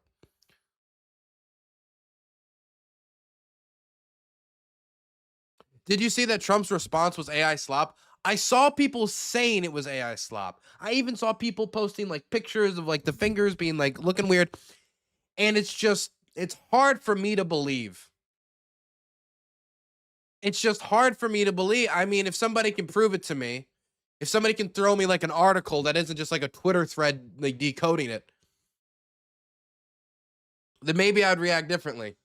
I will say though, there does seem to, according to at least one poll, to be a gulf between Republicans and Democrats when it comes to reacting to the deaths of those that you do not like. Do you generally consider it to be acceptable or unacceptable for a person to be happy about the death of a public figure they oppose? All adults, 56% said always unacceptable, 22% usually unacceptable, only 6% said usually acceptable, and 3% said always acceptable. If you go to politics, you can see the divide between Democrats and Republicans. is most substantial between two numbers, between two things here. Usually unacceptable and always unacceptable. Basically, no one in either party thinks it's either always acceptable or usually acceptable to engage in political violence. And in those in those areas, the difference between them are within the margin of error. It is usually acceptable and always acceptable. That is the biggest gulf. At usually acceptable, usually unacceptable, it's 33% Democrat, 20% independent, 12% Republican. And always unacceptable, it is 38% Democrat, 53% independent, 77% Republican. So it seems that there is about 1/3 of Democrats who think that it is usually unacceptable to be happy at the death of somebody you oppose. But I also, when I think about how this question is asked, when they say someone you oppose, I imagine for some people it's going to be like, you know, a Hitlerian type figure. And for others, it could be, you know, somebody who disagrees with you on abortion. So while this YouGov data is interesting, and the speed at which it was done with the 4,000 U.S. adults surveyed, well, sorry, 3,926. This has been a long game for hate. It is some interesting data. Where is... Oh, thank you for the $10, Lewis. I appreciate it. Denouncing political violence is correct. Demonizing groups of Americans equally, if not worse. This has been a long game for hate. True. Very true. Oh, gosh. I pulled up a few of these. I don't know if we should really go through. Fine, we'll go through them. We'll go through them just because some of these are really... I don't care what the circumstances is. You can't be acting like this much of a clown. Listen to this. This is from a father, personal trainer, and the founder of Join Farta. I went to the gym to collect my thoughts. 2 young white teenager guys were lifting. They're bench pressing, grunting for Charlie on each set. Make of this what you will.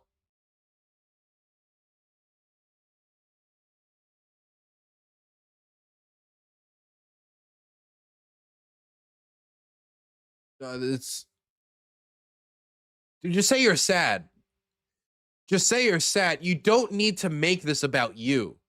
You don't need to make Charlie Kirk's death about you and your fairy tale about everybody at the gym is like having like a be a man, you must be great as a like you're going out there training in order to fight Captain Antifa for Charlie. Like, no, calm down. Okay? Reel it in. I say that there's a certain, you need to reel in the tensions, but we also need to reel in the amount of cringe. Okay? We need to reel that in too. The first reply, rip Charlie, but this is the gayest thing I've ever read. Ugh. The usual this never happened knuckleheads. I live in a small Texas town that is solidly Republican Christian and most people have kids. Oh, I forgot when people have children, all of a sudden they work out for when they do workouts. They think of conservative political commentators. I mean, the teenagers, not just anyone, the teenagers.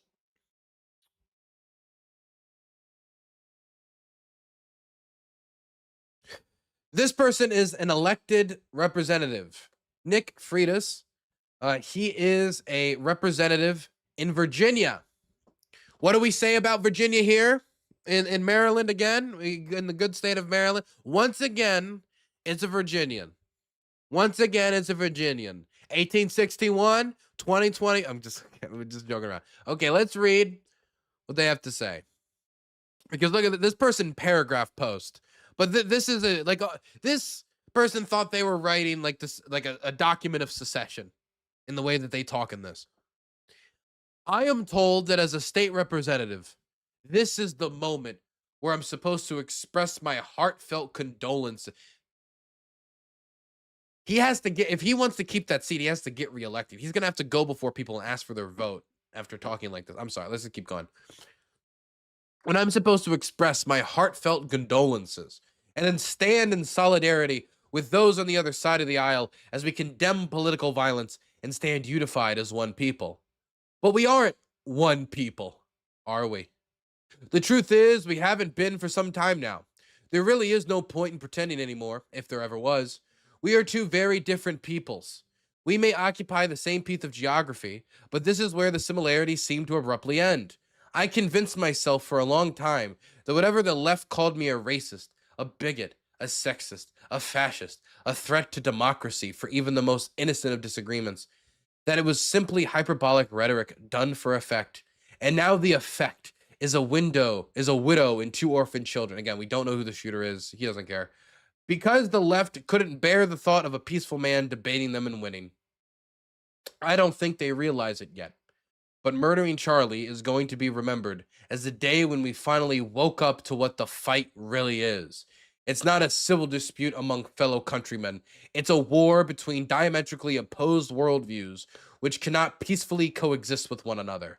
One side will win, and one side will lose. Charlie tried to win that fight through argumentation, through discussion, through peaceful resolution of differences, and the other side murdered him. Again, it could be somebody who believes that microchip was implanted in their brain and made him do it.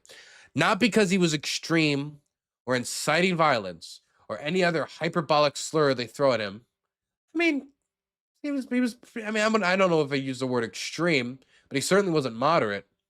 They murdered him because he was effective, because he was unafraid, because he inspired others and made them feel like they had a voice, that they were not alone. And he did it at the very institutions which have formulated so much hatred towards conservatives. I don't want to stand in solidarity with the other side of the aisle. I want to defeat you. I want to defeat the godless ideology that kills babies in the womb. Here we go. If the U.S. ever breaks out into a tyrannical government, at least people know they can climb rooftops. Nobody will question what they're doing up there. Just hide on the rooftop. Nobody will get you. Thank you for the 6. I appreciate it. I don't want to stand in solidarity with those who kill babies in the womb, sterilize confused children, and turn our cities into a cesspool of degeneracy and lawlessness. Hey, those are just cities. And that murdered Charlie Kirk. Social media is aflame right now with leftist celebration of Charlie's death. I wonder if any of them understand what has just happened. If there is a Yamamoto somewhere. Oh my fucking God. This is not Pearl Harbor. There are not U.S. sailors at the bottom of the ocean off the shore of Hawaii slowly suffocating to death because they were sunk with the ship over days and there's no way to retrieve them. This did not start the largest war man has ever conceived, killing an estimated 60 to 80 million people. Okay? We have had debates about abortion before. We will have debates about abortion again. We have had debates about gender affirming and care before as a nation, and we will have debates about it again. We have had debates about crime in cities, and we will have debates again.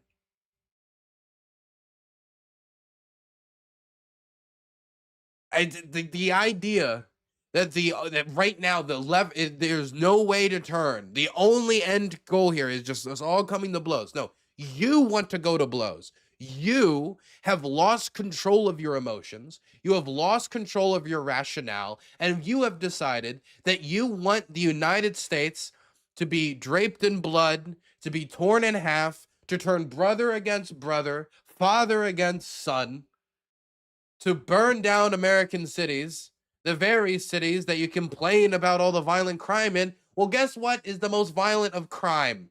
Bombing other people's homes in a war. It's a horrific. Like, oh, the violent crime. I guess we got to go engage in the worst of violence. Like the Yamamoto. A Yamamoto. We have awoken a sleeping giant. Please. I doubt it. I think they gave up introspection and self-awareness long ago. I don't know exactly what will happen next. I just know that it won't be the same as what has happened in the past. There will be thoughts and prayers. Charlie would have wanted prayers, not for himself, but for those left behind and for the country that he loved. But then there will be a reckoning. My Christian faith requires me to love my enemies and pray for those who curse me. It does not require me to stand idly by in the midst of savagery and barbarism, quite the opposite. So every time I feel tired, every time I feel discouraged or overwhelmed, I'm going to watch the video. ALA Nix has donated $5. Not all Virginians are stupid like him. However, I will never tolerate Virginian slander. Maryland will balkanize, and it will eventually be swallowed by Virginia. Oh my gosh. You know, I would call Virginia the Serbia of America. Yeah, I think it's the Serbia of America. When shit goes off in our country, it always seems to be concentrated there.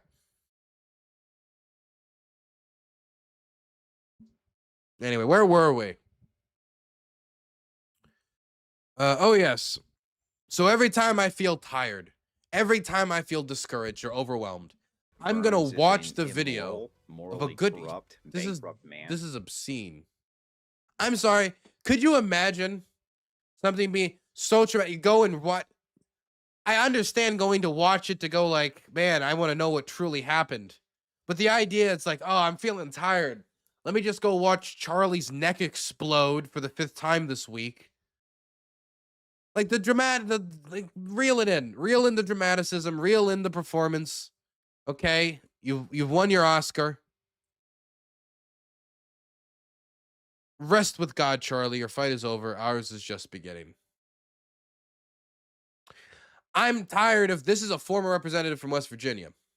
I'm tired of pretending we're on the same team. We are not on the same team. These people hate us. The left is at war, while we continue to sing Kumbaya like everything is okay. I do not want to share a country with these people any longer. They need to leave. Oh, well. I didn't know we needed to. We need to? I had no clue that we needed to. I thought you would just want me to leave. I didn't know we needed to leave. Occurred is occurred. I wasn't informed. I was left out of the loop. Toyota Corolla. Thank you so much for the $4.99 and for fantastic gas mileage. Jesus Christ, you East Coasters and your beef. I'm just so glad we're on the West Coast brotherhood over here.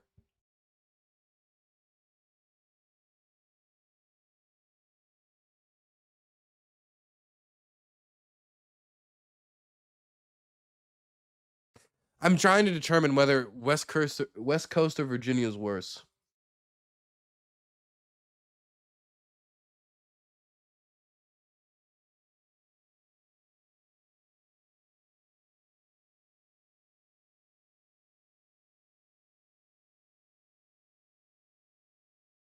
West Coast, I think. I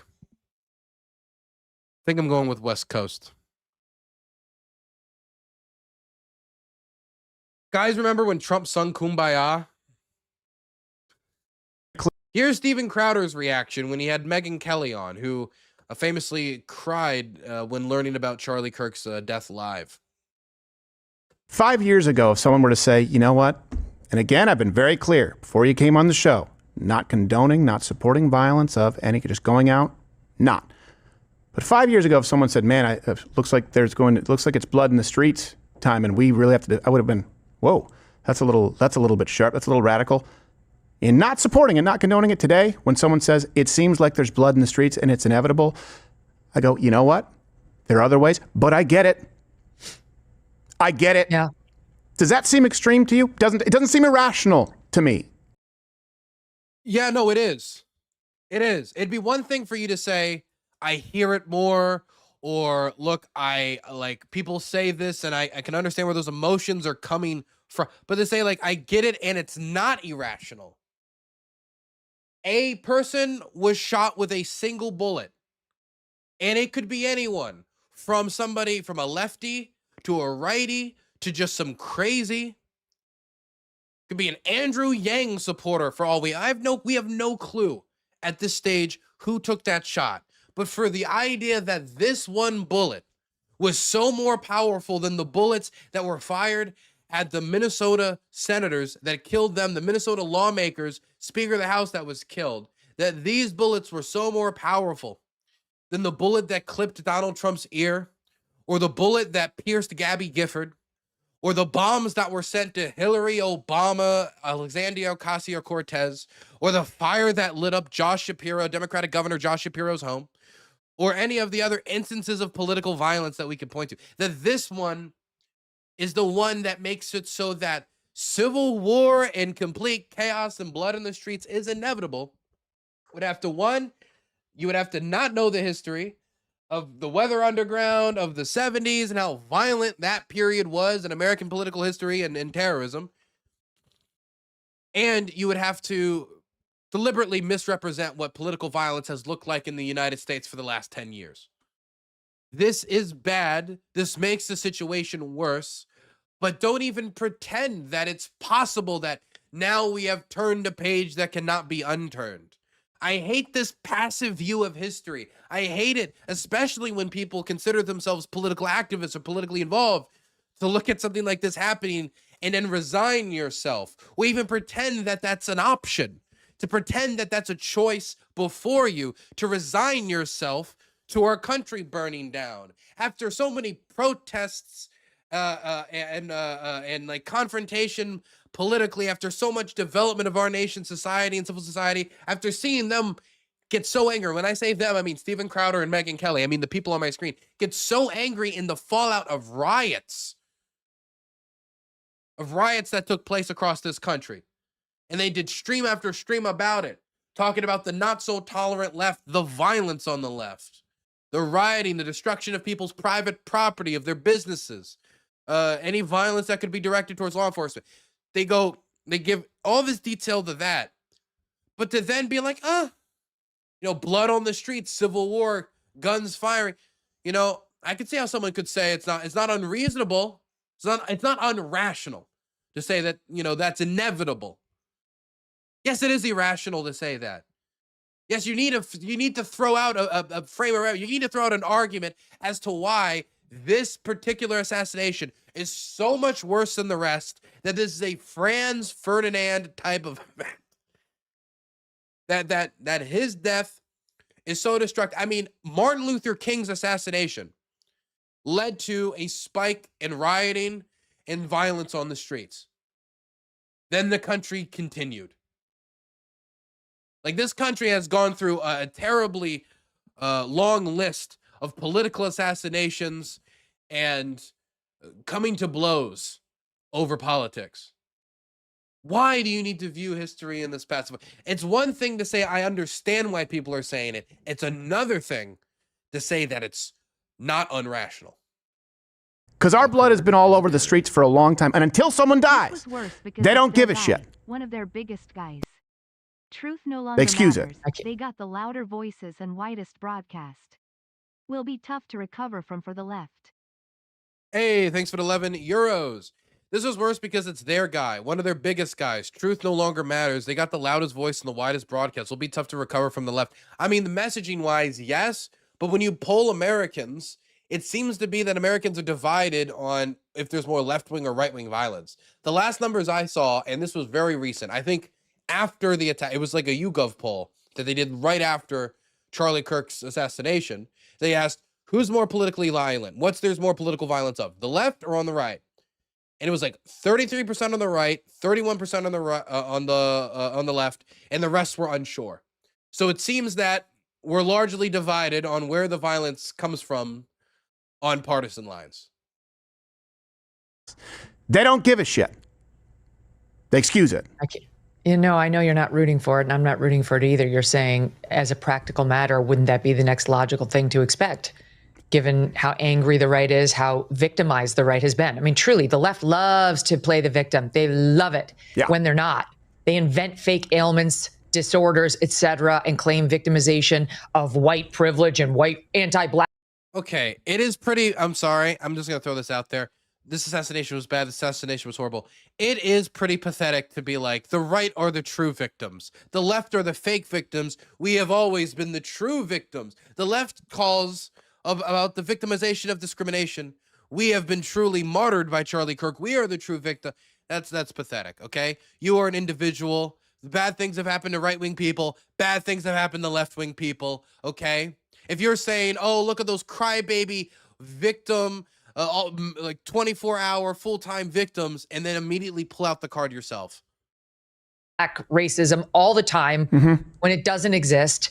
We actually are being victimized. There's no other word for what happened to Charlie Kirk. The U.S. cannot be allowed to fight another civil war. I could understand and accept the destruction, but the smugness that would come from Tim Pool would be lethal to all online. We must stop now. There's no option. Of course, we don't go on that road. Of course, anybody who wants to go down that road should be looked at like a psychopath terrorist. They should be looked at as somebody who just asked you to burn down your house for the country. That, hey, look, if we all start shooting each other and murdering our neighbors, at the other end of this, it'll somehow all be better. When our GDP is in the dirt after blowing up all these factories, when we've lost all these jobs, when we have food shortages, when farmers aren't able to farm their crops because their fields are full of improvised explosives. When we see this type of violence, I mean, war to Americans is something you do to other people. Nobody alive has seen war on America's soil. The closest you're going to get is any survivors who were there at Pearl Harbor. And I don't know if we have any more survivors who were alive at the Battle of Pearl Harbor. And technically, if you were alive during the Manila campaign and early on in the war, depending on if you include the Philippines due to its territorial status at the time. But point is, Americans don't know what it's like to be invaded or to have war on their soil. The last time we really had that was the American Civil War. It was the last time we went to blows with each other, and that was in 1861 to 1865. It's been a long time since then. Nobody alive has seen that. And so when people talk about like going to war so casually, sometimes I'll even see some veterans, mostly not veterans. Most veterans are smart enough to know because they've seen what war is somewhere else and they don't want that to be here. In fact, many of them joined the service under the assumption that they would keep that over there and they wouldn't bring that home. But again, it's people talking about war as if it's something you do to other people. That they think that like war over in Iraq is like war in your backyard. Or that they think they're going to bring the war to LA. Nobody's going to bring the war to Ohio. Nobody's going to bring the war to wherever you are. When we're talking about a civil war, when we're talking about this type of civil strife, the lines are not drawn so clearly. It's not like, oh, the line shall be dictated by the Electoral College map. No, there's people in Texas that are Democrats. There's people in Texas that are Republicans. If there was a civil war based on party lines, ridiculous to think about. But if there was, it's not like all those Democrats disappear overnight.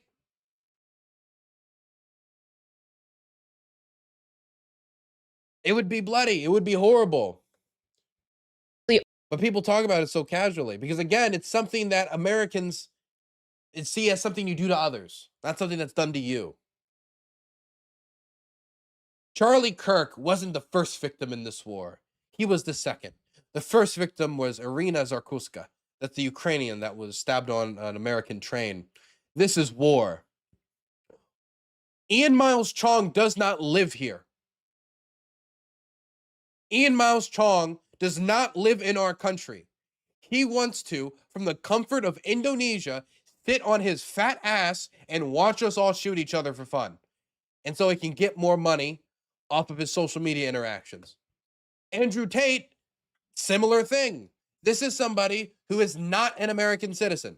This is somebody who does not originate from our borders. This is somebody who's come here purely to flee criminal charges. And now he's calling for civil war. So he can make more video. He can make more advertiser revenue off of this 16 million views, all the attention he's going to get for calling for brother to kill brother. Though again, Andrew Tate would never pick up a rifle. If you think this man would be anywhere close to the front line in any actual war, you are deluded. This is from the richest man in the world, Elon Musk. If anybody's trying to tell me that the calls for violence or the calls for, this escalation in the aftermath, you know, it's marginal figures. This is the richest man on the planet, the man who helped get Donald Trump elected by bankrolling his campaign. If they won't leave us in peace, then our choice is to fight or die. See, most people who take politics seriously in the aftermath of, say, a terrorist attack or an assassination, they try to be careful with their words in order not to inspire either copycat attacks, retaliatory attacks, or heightened tensions in a way that's going to turn the public against each other. Elon Musk does not care, and he uses the same prudence here that he uses in everything, which is to say, none at all. Also, Donald Trump Jr., well, sorry, I got them confused. It's the other one that no one ever talks about, Eric Trump. He was on Sean Hannity to talk about Charlie Kirk's assassination, which also seemed to perfectly overlap with a book he's selling. But this has been 10 years. You're chronicling all of this. Most people don't know the backstory of all that you had to live through and your family has had to live through. It's never happened in history before, Eric. And I don't know if there's anybody we can appeal to. I don't hear anybody on the left, maybe with the exception of John Fetterman, that, you know, wants it to go away. Yeah. Mind you, every single major Democrat that's elected in the party came out and condemned the shooting. The people that is being talked about, we're talking about people on TikTok with no institutional power. But the way that they're talking is if it's Democrats, even though most of the people who are happy about what's happening, like a lot of them are going to be people who wouldn't vote for Harris, who would under no circumstances vote Democrat because they think they're sellouts. Maybe with the exception of John Fetterman, that, you know, wants it to go away. Yeah. Well, that's right, Sean. I wrote a book about this. I released it 2 days ago. It's called Under Siege. It is exactly what we're dealing with right here. And Man, he is a Trump. If there is any confusion, if that's Trump's child, that is Trump's child. Hey, my buddy got shot in the neck. Did you know I wrote a book about this that I released 2 days ago, which is titled, Buy it now. Here's my coupon code. I said in it. This political assassination is sponsored by Nord Stream. Yeah. My goodness.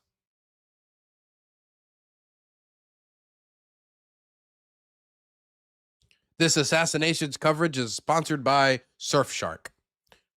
Browse safely. Dylan, you need to rest. Drink some water at least. Look, I'm sick.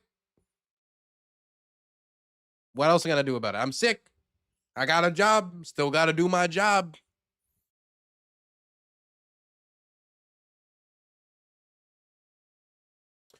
Okay.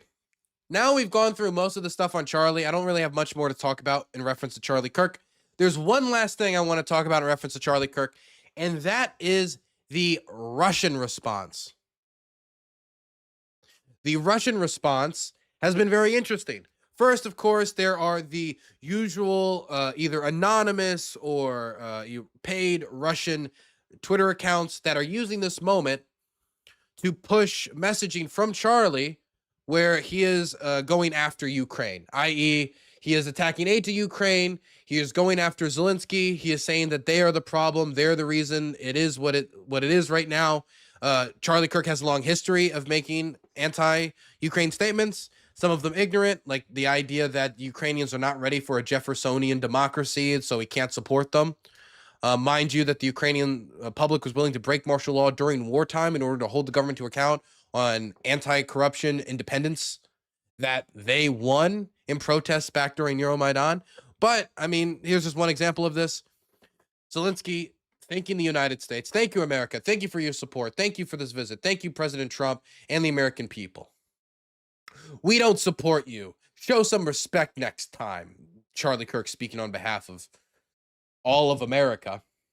You are an ungrateful, petulant child who was responsible for 1 million dead. So Charlie Kirk blames Ukraine for the invasion in this. They blame Zelensky specifically for the fact that 1 million is dead. And this is from the idea that Zelensky could have made a deal. He could have ended the war at any point. Now, as this negotiation process has gone on, it's been very clear that the Russians are not reasonable. That everybody who thought that all they had to go in there was act tough and give the Russians a mean face or something, or the Ukrainians, found out that it's actually a lot more complicated than that, and that the Russians didn't start this war for no reason. They didn't just start it because we didn't talk to them enough.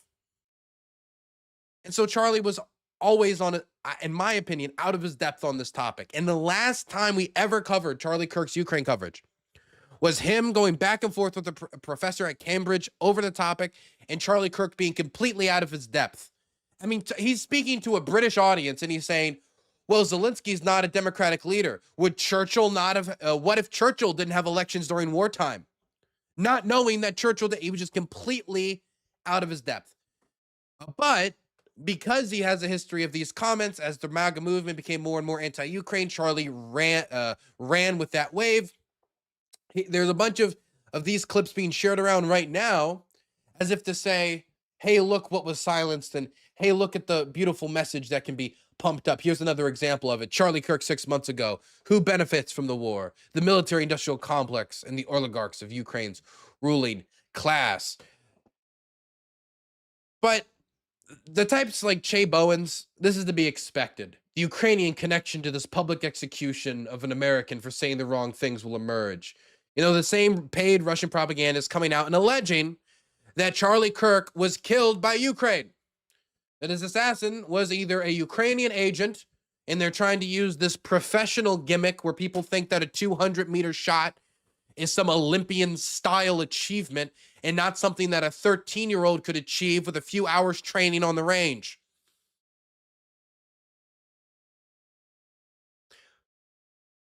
That I expected. I didn't expect the Russians to be so open on their public channels outside of the AI bots that we've talked about before that are constantly spamming this stuff trying to connect it.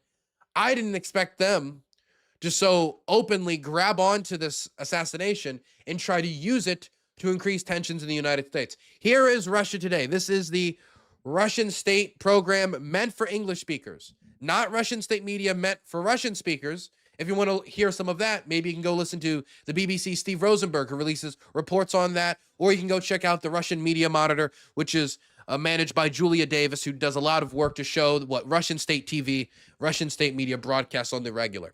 This is for English speakers. This is not for the Russians. This is for me and you. This is meant to convince me and you of something. This is Russian-funded media meant to influence Americans. More photos released of the supposed suspect.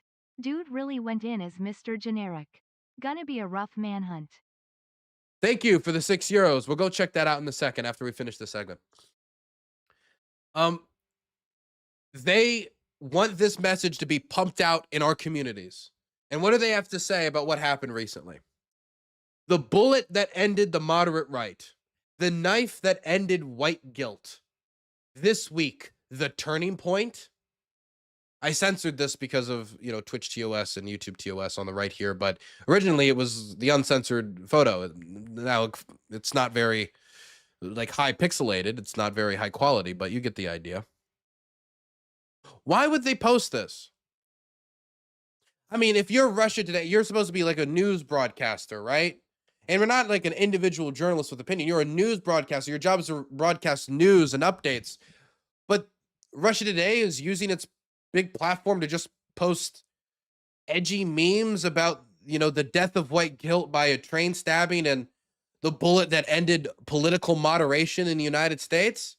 Why? CNN doesn't do that. MSNBC doesn't do that.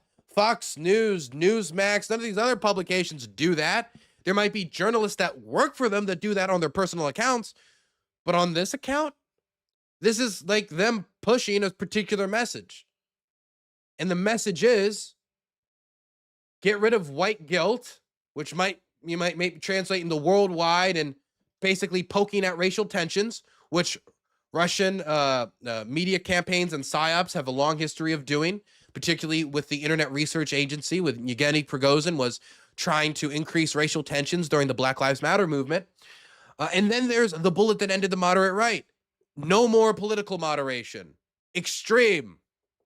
That's their position. Their position is racial tensions and extremism. Now, why would the Russians promote that? Well, they have a long history of doing so. The Internet Research Agency, in what was confirmed by FBI investigations and is undisputed, is that the Russians funneled resources into trying to get Black Lives Matter and Blue Lives Matter's events to try to be right next to each other, organizing them anonymously online in order to get scuffles and fights that would be broadcasted on TV and increase racial tensions. There's books like The Foundations of Geopolitics, probably the actually only influential work by Dugin, that is still taught in Russian military academies. Not as necessarily the most influential work in the world, but in that book, it clearly says that it would be a security priority of Russia to start a race war in the United States, because starting a race war in the United States would take our attention away from international affairs internally, freeing up space for Russia to move in. Essentially, if we have problems at home, then we can't deal with any problems abroad. And we're going to have to pick and choose. And if you make the American public choose between Baltimore and Texas and all of its territory versus that, of course they're going to choose itself in dealing with those issues. So I think that this is an indication that the Russians see this as an opportunity to increase tensions. They see this as an opportunity to get Americans divided, and they see this as an opportunity to continue to get America to slide inward and off the world stage. They also see it as an opportunity to go after Ukraine. As we said before, people like Che Bowens has tried to make a Ukraine connection, but they're not the only ones. As we said, Alexander Dugin, we mentioned earlier. The FBI reports that several leads on Charlie Kirk's assassin point to a possible tie with foreign intelligence. We have no clue if that's the case, but Alexander Dugin throws out, guess what country? The first letter is U. RT, again, Russia Today. Charlie Kirk back in April. Demented Zelensky ready to sacrifice his own people. Warns Kiev could try to start a nuclear war. Have terrorists shoot up Russian cities. Probably not. Like, now, this is, of course, Russian state TV retelling what Charlie Kirk has said, but it's probably not a good sign that it's impossible to tell the difference between that and regular Russian state TV programming. And then you've got Dmitry Medvedev, the former president of the Russian Federation, longtime political ally of Vladimir Putin since when they were back on the campaign trail. There's not many from back then that are still with the man, and current Russian government official. Political crimes and assassinations have been carried out lately by a variety of left-wing liberal scum who support Banderai Kiev. Fiso, Kirk, who's next? Maybe it's time for the MAGA team to realize that by supporting Ukraine, they are supporting murderers. Now, again, they have not caught the shooter. There is not even any rumor that the person was motivated by support for Ukraine. We have no clue, even if they were a lefty, if they do support Ukraine. I hate to be the bearer of bad news for some people on the Russian far right, but there are lefties that think that Ukraine is not a valid thing to support, either because they cannot wrap their head around sending anyone a gun ever, or because of history of Russophilia, a lack of interest in being involved in European affairs, whatever it might be. They believe that Ukraine is like some far right haven. But they don't even know who the guy is. But for him, it's not about accuracy, of course. It's about getting a front of the narrative. It's about trying to use this to advance Russia's position, trying to use Charlie Kirk's death in order to advance pressure on Ukraine. If they can convince Trump, or they can actually convince a certain percentage of the MAGA base that Ukraine had anything to do with this, then maybe that could be a negative pressure. Maybe not something that will last forever, but something that could maybe slow down aid. Maybe that could push on negative sentiments on Ukraine, especially since as the Russians continue to drag their feet, you know, it's not a good look. It's not a good look to be given the opportunity to stop the violence again and again and again and abandon everyone. It's not a good look that you could have had a ceasefire at any point for the last 8 to 9 months, and the Russians have decided to just say no. These are not good looks, so they have to make the Ukrainians look even worse.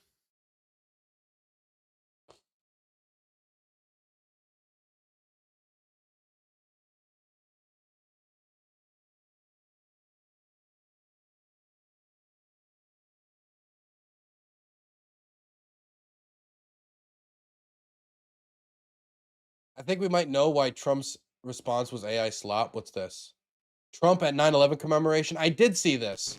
I don't know for sure if it was AI slop. If anybody's got an article proving it was AI slop, please send it to me. Like something from like a credible news outlet. But I did see this, and he does look dead at this 9/11 commemoration event. Hilda E. Taylor.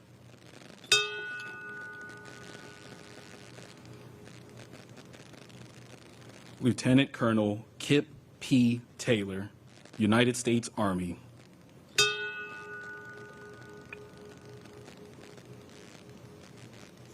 Leonard E. Taylor.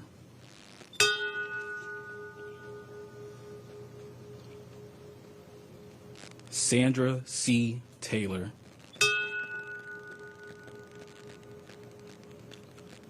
Sandra D. Teague.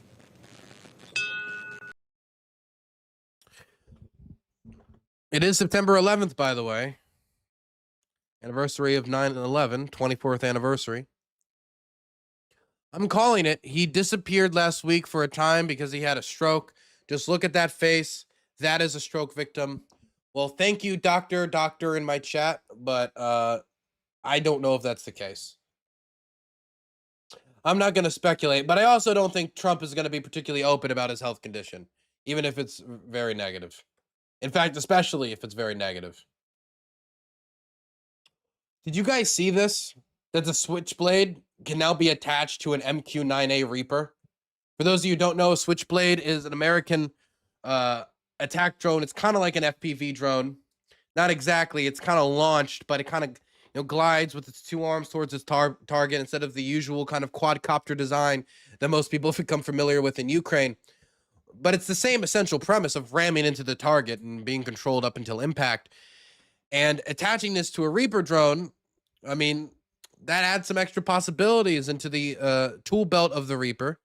And it shows that all these countries are trying to quickly adjust to what drone warfare really means for the 21st century. And the United States is no different.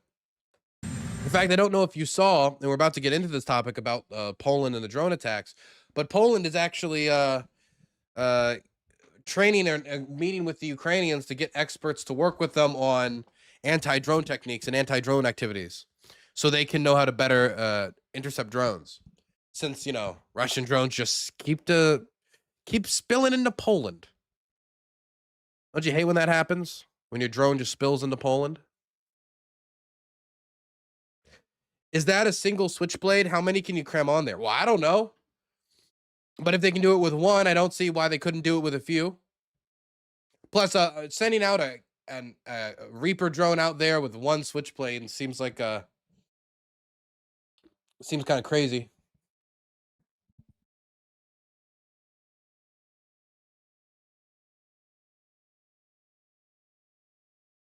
The Polish company is also making small 40mm grenades with 4 rotors and deploying them off of the back of robo-dogs. Jesus fuck. Man, make a documentary about drones, they said. It'd be interesting, they said. Not anyone's filmed with every type of drone before, Dylan. It's a great idea. It'll be great. But no one told me. They'd be making a new drone every week. Oh, God. 2 years I've been working on that documentary. Things like 2.5 hours long.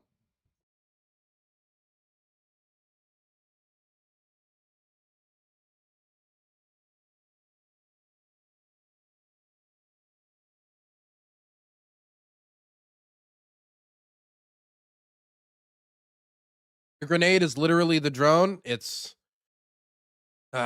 goddamn. Warfare is just a game of Galactica now. You just gotta constantly be looking at the sky, ready to shoot it down. Do you think Kirk and his family deserved it? No. What? How could a fucking 3-year-old girl even deserve? What does that even mean? How can a child deserve? What a wild no.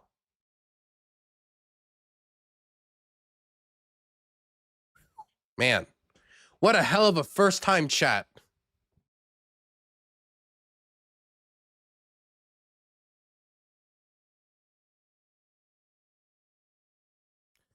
Law enforcement press briefing planned at 9:30 p.m. Eastern Standard Time. Have they made any progress? Have we heard like any announcements of progress?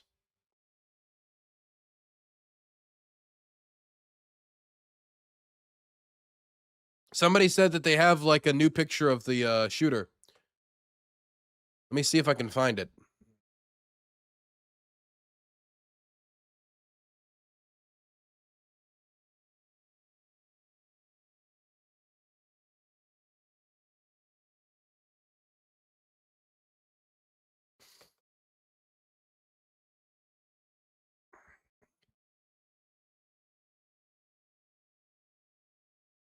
I'm looking for the new picture, looking for the new picture, looking for the new picture. I do not see it. I do not see it. I do not see it.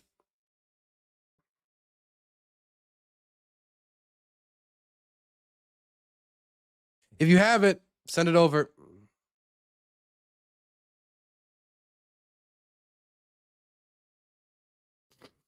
I have the new norm, that like Twitter cartoon posted about the Charlie shooting. I haven't seen them post in forever. I thought they were done.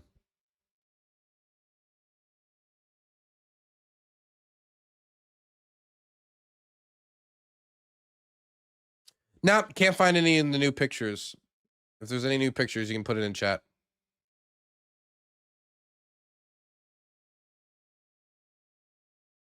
What is this? Numerous clips of Hassan Piker calling on his viewers to end right-wingers are going viral. That's hard for me. Look, Hassan has been pretty edgy, but I don't remember him ever calling literally for... The closest I can remember is he retweeted Tom Cotton with an image of the same weapon that was used to assassinate Shinzo Abe. And I think that's probably the closest I've ever seen him get to that, but maybe I'm wrong.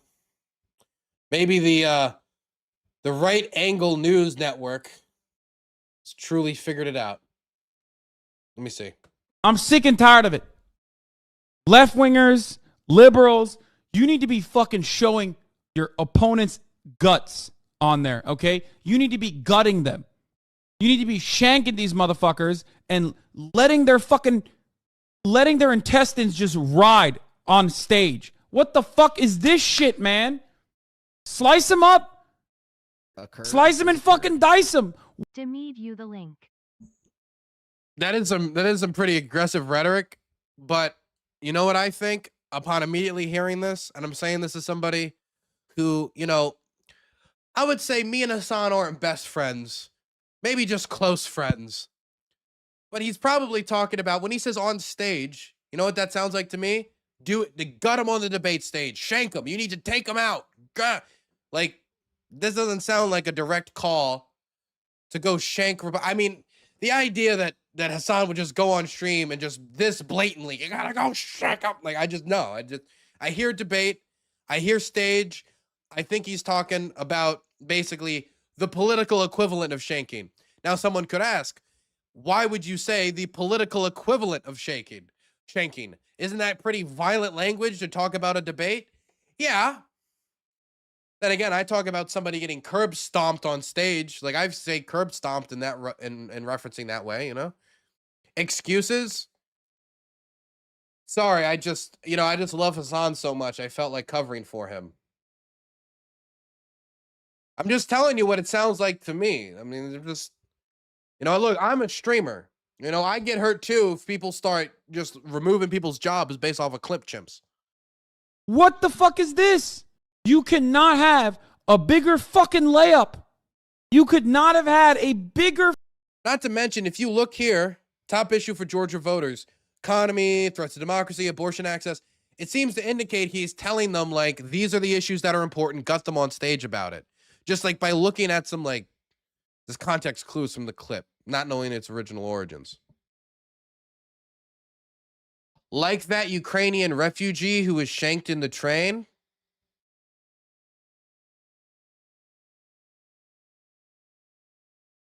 I didn't know that Zarkov, I didn't remember her debating the person on the train. I don't remember them getting up on, Berkeley, getting on two different pedestals and her saying, I would like not to be stabbed.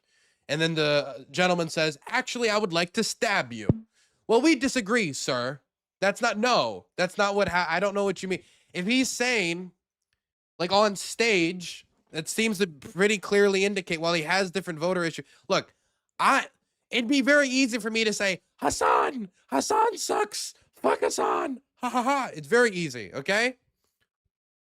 But, you got to be consistent.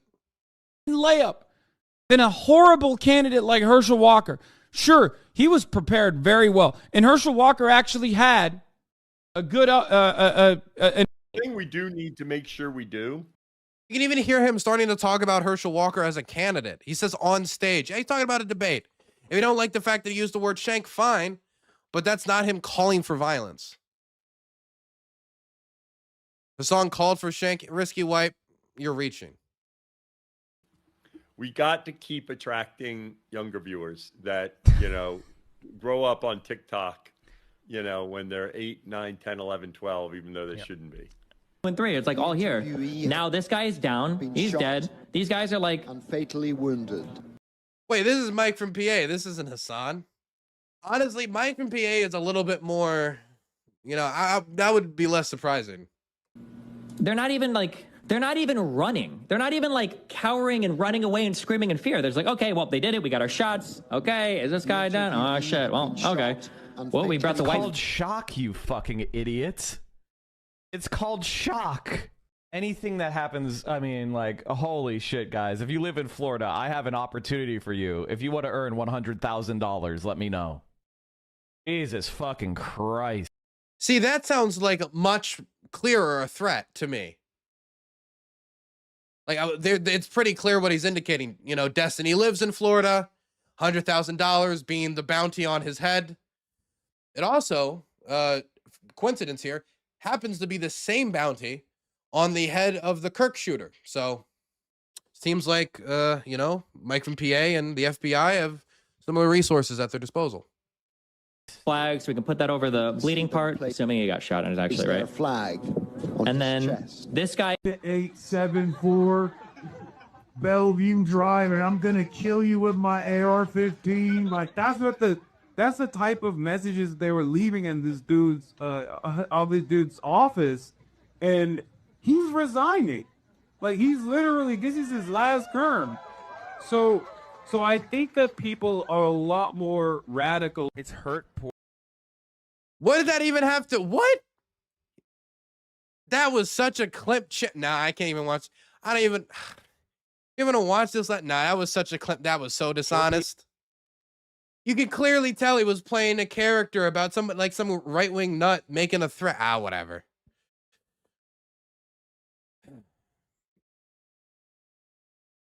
Watch the whole clip. I did watch the whole clip. It was a different clip. There was a different clip after that. That's they cut away. That was so bad faith. I'm not finishing it. That last one, come on. You can both dislike Hassan and not be a knuckle-dragging Neanderthal who is just going to look for literally everything and anything to call Hassan the devil. Oh, we have a new picture of him. Yes. We do have a new picture of the dude. The FBI continues to work alongside our law enforcement partners to seek justice in the murder of Charlie Kirk. We are releasing additional photos of a person of interest. Here's the same guy from before. Same guy again. Same guy again. Same guy again. But there's not a lot of traits here. He's looking down. You can't really see his face that well. And almost all of this, my gosh, he really avoided any good full-on face shots in the cameras for the CTV.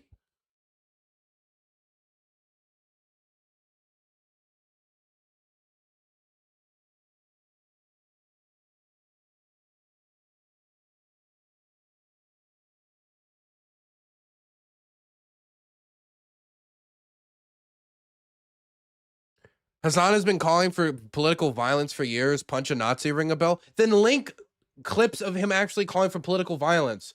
Don't like try to clip chimp him and say him making fun of a right-wing loon or him referring to the debate disembowelment of somebody, like very clearly talking about a debate, and try to suggest that's him directly calling for political violence against other people. Like if he's been doing it for years, then it should be really easy for you to pick up one of these clips and hell, put a bunch of these clips together and make a compilation that's less dishonest.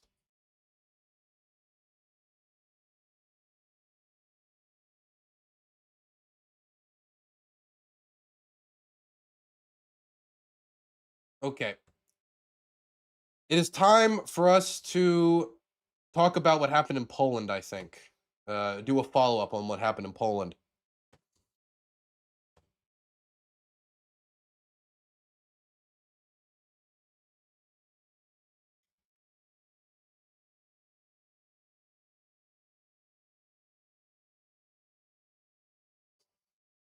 The dude, the assassin, looks like a Fed. I mean, he looks very generic, and he has very hard to identify Like I clothes. said, truly Mr. Generic. Yeah, again, it's hard to really identify many traits that he has, period.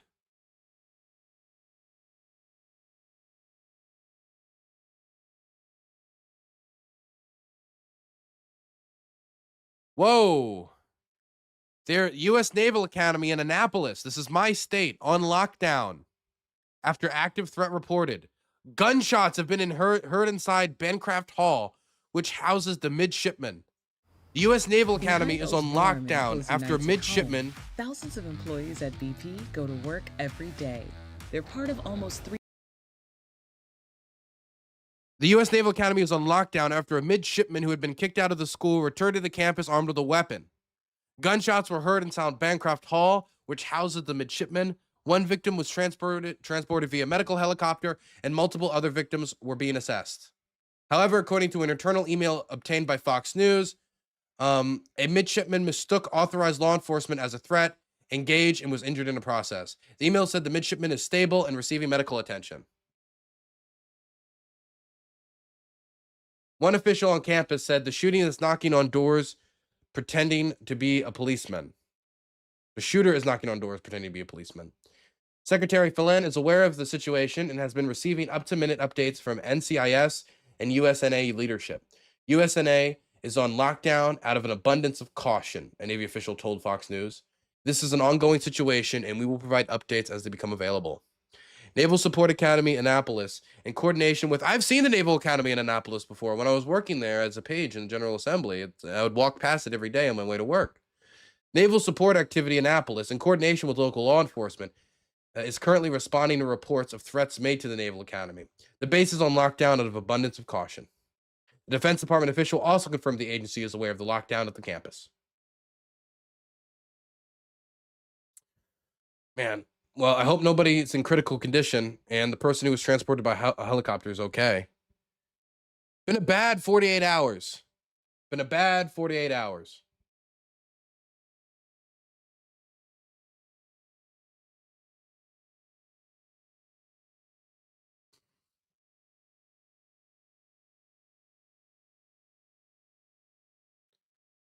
Okay. How long have I been streaming? Do I have to do an ad? 2.5 hours. Let me do a quick ad. I'm headed back to Ukraine this weekend.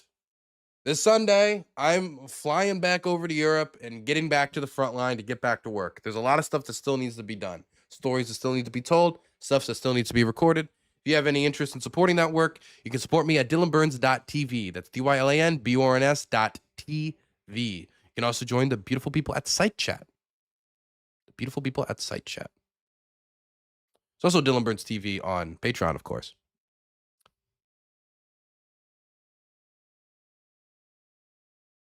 They found the gun disassembled. I read they found a screwdriver.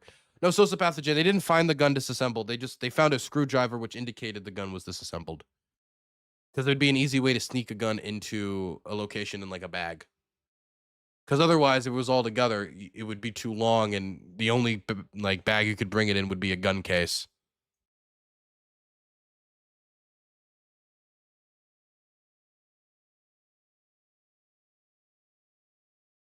Hopefully nothing happens in the US while you're gone, man. I'll be gone for 2 months.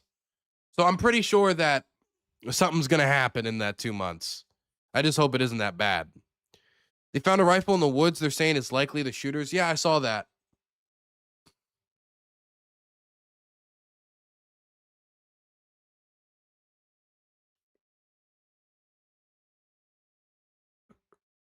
Something always happens when Dylan goes to Ukraine. Yeah, I'm the true. Things wait for me to go back and forth. At Dylan Burns, still being paid by Young Turks. Is who still being paid by Young Turks? On top of everything going on, my water heater broke yesterday. Oh, that sucks. Thank you for the $5. That's more money towards my water heater. But thank you for the $5. You, me, am I still being paid by the Young Turks? Yes. They pay me a small stipend of $15,000 a month.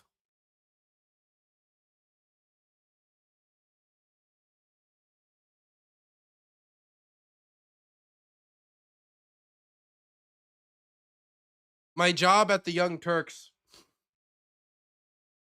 is to holy shit, 15K a month. Yeah, 15K a month. I get paid better than Cenk, actually. I was told that, you know, my contributions to the Young Turks far exceeds any of the other founders. In fact, they're actually going to be changing their name to the Young Banderites very shortly. And just like the Young Turks, it has nothing to do with what you think it has to do with in the historical implication. Nothing to do at all. It doesn't have to do with that at all.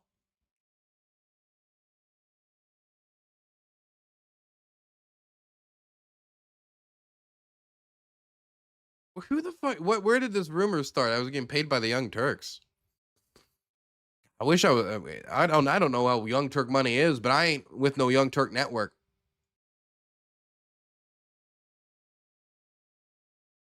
Bro, why is Dylan ignoring me these days? I'm sorry I don't respond to your every message animation assault.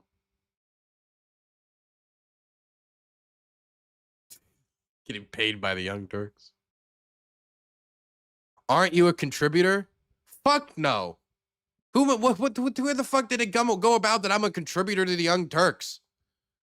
I've never contributed anything to the Young Turks in my life. I've never been on the Young Turks network. I've never fucking talked to Anna Kasparian on the show, Cenk on the show, or anyone on the show.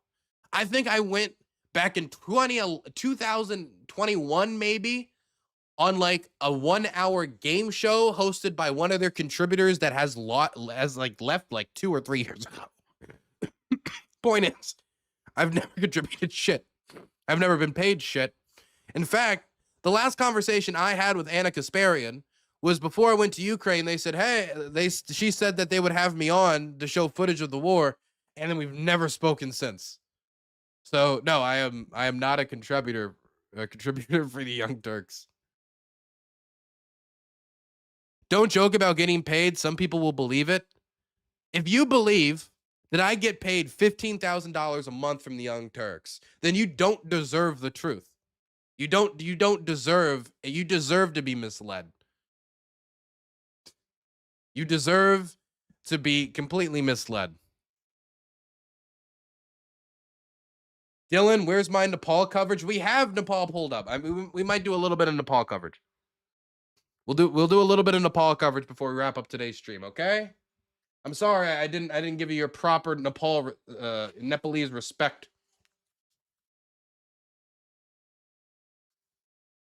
God, I might be sick as fuck, but I had some Chipotle earlier. They don't have anything like that over in Ukraine. Woo! I love it.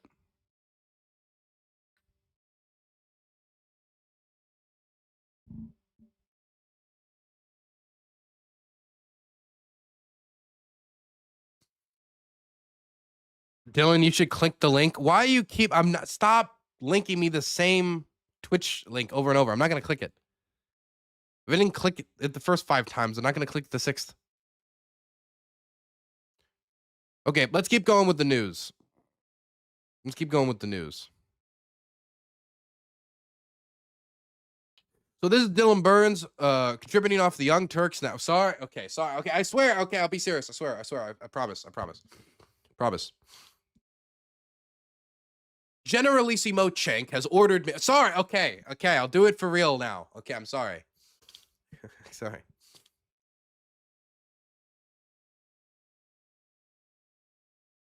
So I was waiting for President Trump's response to the massive drone attack on Poland. For those of you who might be out of the loop, 19 Russian drones crossed into territory that's internationally recognized as Polish. And not only did they cross into their airspace, they went past the capital of the country. They went up towards the north. They crashed near the border with Belarus. They crashed near the border with Ukraine. 19 drones. That's the largest attack on Poland that Russia has done for the entirety of the war. While there have been other instances where 1 or maybe 2 drones have spilled in those instances, it's usually 1 or 2 drones during a massive air attack on the Ukrainians that spills over and then crashes, or, which is even more common, a Russian drone uses Polish airspace to turn around and try to hit Ukrainian targets in Western Ukraine. But 19 drones in one night? That's really hard to deny. I mean, just the amount of drones, to deny that any of those were sent over towards Poland on purpose is kind of difficult. Even more so once you realize that a lot of the drones didn't even go through Ukraine. Some of them went through Belarus. So if the purpose for all of these drones was to bomb Ukraine and then they overshot and hit Poland, why did some of them never enter Poland at all? This led never enter Ukraine at all. This led the Polish government to respond to this, saying that they thought that it was deliberate, that Russia had purposely bombed them with drones in order to do any number of things. One theory is that they wanted to test Polish air defense systems, test Polish responsiveness, test NATO fighter jets, how quick they scramble, and what they do when faced with a threat. And when the NATO F-35 jet fires a $2.8 million missile at a $10,000 decoy drone, not all of them are decoys, some of them destroyed houses. The defense economics math is not on the side of NATO. So one theory is that they were testing that responsiveness, probing their air defense systems. Another theory is that they were trying to see what they could get away with. That before they get rid of one, they were able to use 1 or they were able to use 2. And this time they're able to use 19. And if they don't get a big negative response, if they don't give a big, we're going to respond X, Y, and Z, then maybe they can get away with 22. Maybe they can get away with 25. Maybe they can get away with 30. And maybe some of those drones, instead of falling in the middle of a farm field or hitting a random civilian home, maybe they'll hit Polish energy production. Maybe they'll hit a Polish factory. Maybe they'll hit the logistic passageways by which aid gets to Ukraine in the first place. I mean, we already know that the Russian government has tried to hire refugees in order to do train bombings to stop the flow of aid into Ukraine. So in this environment, whether or not it was a mistake, even though the likelihood of that I would say is quite low, even if it was, that doesn't mean the effect cannot be probing Ukrainian or Polish air defense systems, probing NATO response times, probing what jets come and respond, and doing it at quite a low cost, while also figuring out exactly what will and won't the President of the United States respond to. So what I thought the president should do in response to this is there's 2 options. One option is an immediate type of response where they place a bunch of sanctions on Russia, do some sort of physical response. Maybe immediately they send $3.8 billion in presidential drawdown authority, funding that was already approved by Congress that Trump has the power to send over right now. Maybe Trump decides that they're going to deploy some more resources in Poland. Or maybe Trump decides that he's going to dispose more weapons deals to the Ukrainians. something that tells the Russians, if I do this again, it will go worse for me. The war will become more expensive, it will become more difficult, and it will be negative for me. You also don't just, I mean, while Ukraine would be the most effective way to make that point, investing in Polish air defense systems is another passageway as well. That's one thing the president could do. Another thing the president could do is say, and this is, you know, maybe less optimal, but it's still an option. You don't give a physical response. You don't do a massive sanctions response. I think you should do something. Trump's word has been whittled down by so many different red lines that have been crossed that he has to pull the trigger on something. But he has to send the message in this scenario of, even if this was a mistake, which I find hard to believe, but if it was, this will be the last one. The next Russian drone will be responded to. So if you don't want to act, if you don't want to take a strong action that you think could derail negotiations or hurt your buddy-buddy relationship with the Russians, the least you could do is make very clear to them that it is not a state of affairs that is acceptable for you, for a country that is covered by Article 5 protection that could bring American soldiers to blows, that could bring American soldiers to war in Europe. It is not acceptable for Russia to bomb them. It is not acceptable to make NATO spend millions upon millions of dollars shooting down thousands of dollar drones with no end in sight. But neither of those responses is the response we got. We got what was probably one of the worst case scenarios, which is Trump just saying, well, it could have been a mistake with not much else deliberation after asked by the press. Mind you, it's been days since this happened. And the only reason he's talking about it is because it was thrown at him in a press scrum and it's an 18-second soundbite. So the idea of like a strong signal being sent by the president of the United States, well, that did not happen. What's your reaction to Russian drone incursion into Poland? Occurred is occurred. Could have been a mistake. But regardless, I'm not happy about anything having to do with that whole situation. But hopefully it's going to come to an end. It could have been a mistake. It could have been a mistake, but I'm not happy about the whole war situation. If you give the Russians this type of cover, if you go out there and you clean up their messes for them diplomatically, they will use that cover that you give them immediately to fire more drones and continue to push the waters. If they are getting the message that the president of the United States, who they're trying to smooth to at least delay action at the very least, if they got the indication that, you know, they can smooth the president, get him to say it's a mistake while continuing to punish the Europeans, who are much more set in supporting Ukraine than Trump is, why wouldn't they take advantage of that? They already see themselves as kind of at war with Europe, but by extension. When you've got Storm Shadow missiles flying into Russia, I mean, of course the Russian government views it that way. Of course, they were the ones that started this invasion. They were the ones that brought us to this point, but that's the way they view it.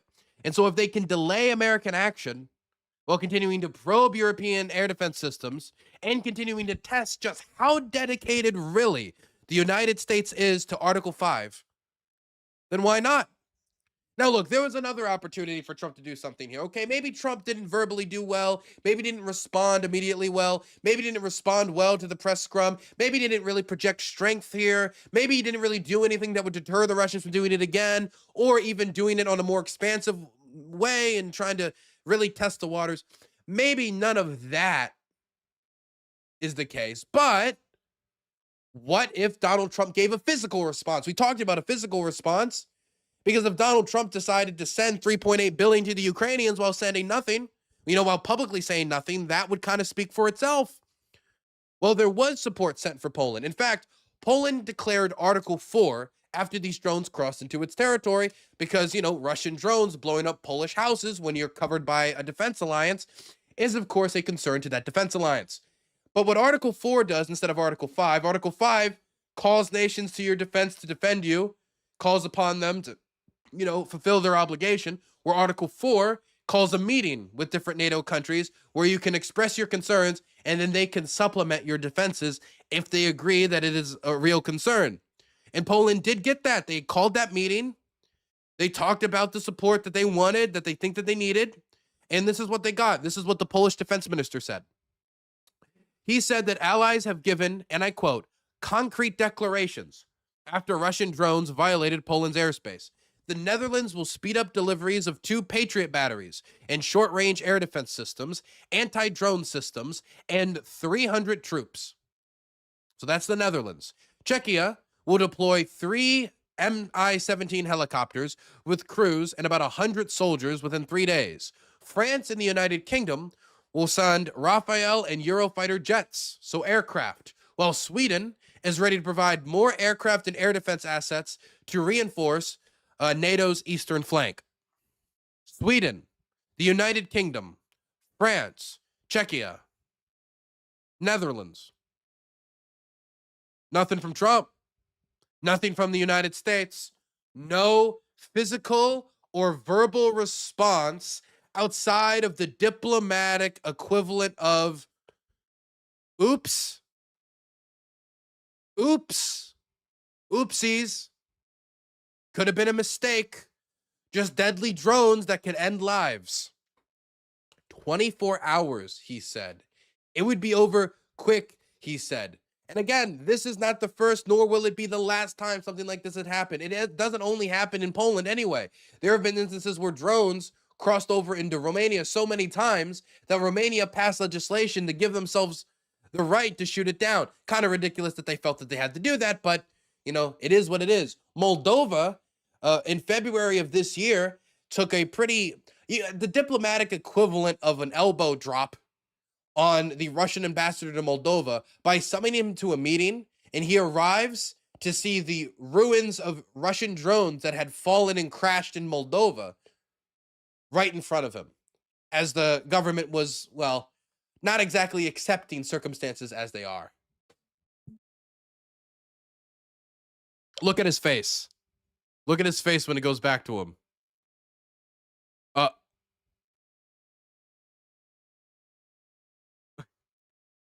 Anyway, good move by the Moldovans.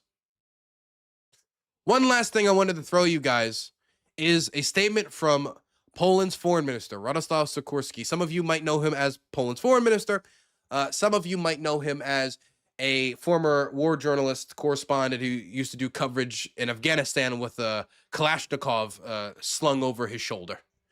Well, the foreign minister, in response to the drone attack on Poland, he's asked about, you know, the message for Trump, you know, what all this means, what's the type of message that Poland wants to send to Trump.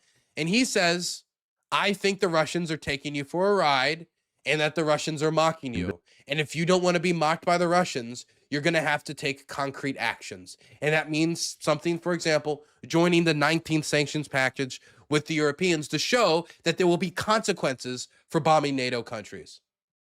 I think it's high time that President Trump should see that Putin is mocking him.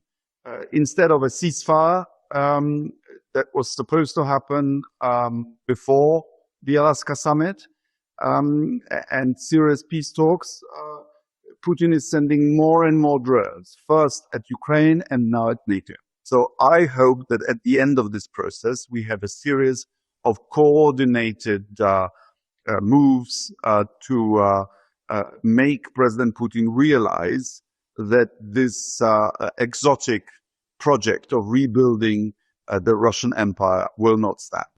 I think it's high time that President Trump should see that Putin is mocking him. Putin is mocking him, and he will continue to until he's made not to. I heard that there were some people in chat who wanted to hear about what's going on in Nepal. We're doing some international news now. One second. Let me, do you have any new updates on the shooter? I'm just trying to see if the person gets caught.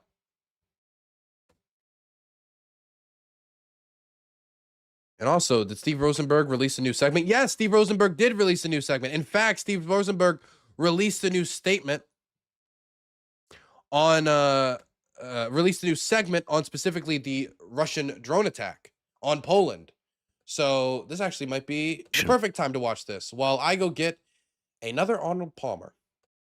Following Wednesday's drone incursion into Poland, the headline in this morning's Niezawisła Gazeta reflects the drama of the situation. Russia and NATO come dangerously close to a direct clash. European officials accuse Moscow of a deliberate provocation over the drones that flew into Poland. But Russian newspapers, particularly the ultra-pro-Kremlin ones, paint a very different picture. As so often happens when Moscow is accused of something, especially by the West, Russia turns things around and accuses the accuser.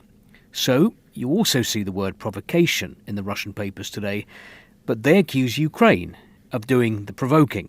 For example, Moskovsky Komsomolets. Something flew into Poland. It's not exactly clear what. And even if it's kind of clear, it's not clear why. The only question to which there is an answer is the key one: who sets to gain? The main beneficiary of this latest furore on a global scale is Zelensky.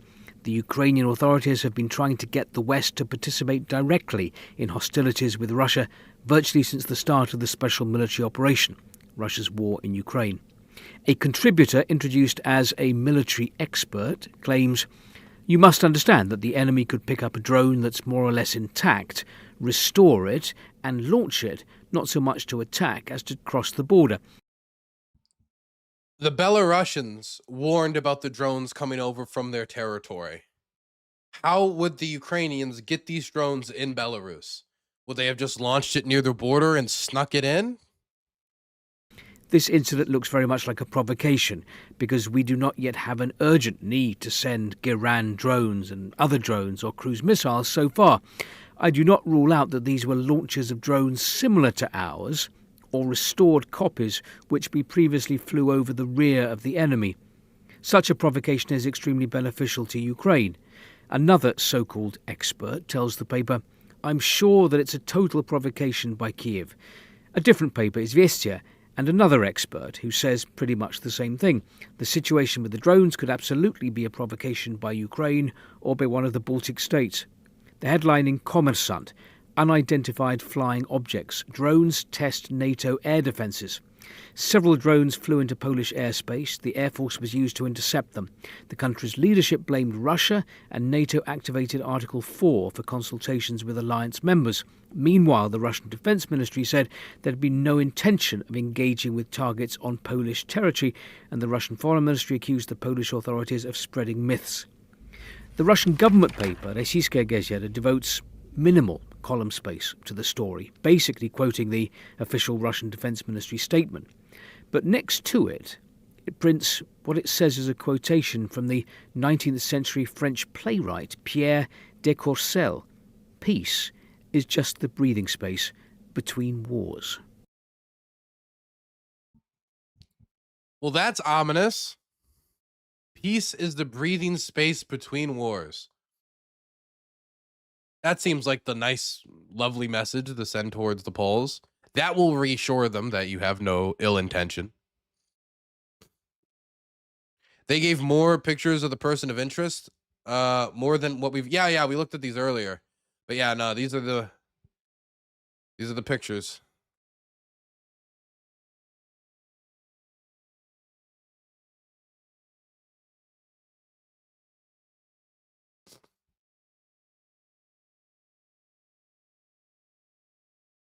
Oh, there was a decision on the Brazilian Supreme Court. I haven't looked at all into the story that convicted Bolsonaro for an attempted coup. This is the same Supreme Court decision that Donald Trump warned Brazil that if they made a decision that convicted Bolsonaro, who he considers his close political ally, that there would be consequences for Brazil. A 5-member panel of Brazil's Supreme Court has voted to convict former President Jair Bolsonaro. Prosecutors accuse him of plotting a coup and trying to abolish democratic rule, all in the hopes of staying in office. CNN Brazil senior correspondent Americo Martins joins me now. Americo, this was a landmark case, and this is a landmark historic ruling. Absolutely historic. Tell us what you know. Yes, absolutely historic. It's the first time we have a Brazilian political leader and 4 major generals, military generals, convicted of trying a coup d'etat in Brazil. Brazil has a long history of, unfortunately, of military intervention in politics. This was the first time we have a leader convicted.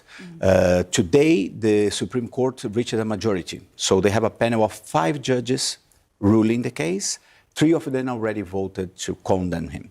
Tomorrow, we are going to have another session of the Supreme Court, and then we are going to know how long the sentence will be. He's facing 43 years in jail. Yeah, well, so he's currently under house arrest. Yes. So in terms of his movements, I guess we'll wait for the outcome of tomorrow, but then what might come and what might happen? He will, well, now he's considered guilty. Yeah. His lawyers will be able to appeal, but on technicalities. It's very unlikely to change the result of this decision. Tomorrow we're going to know the sentence.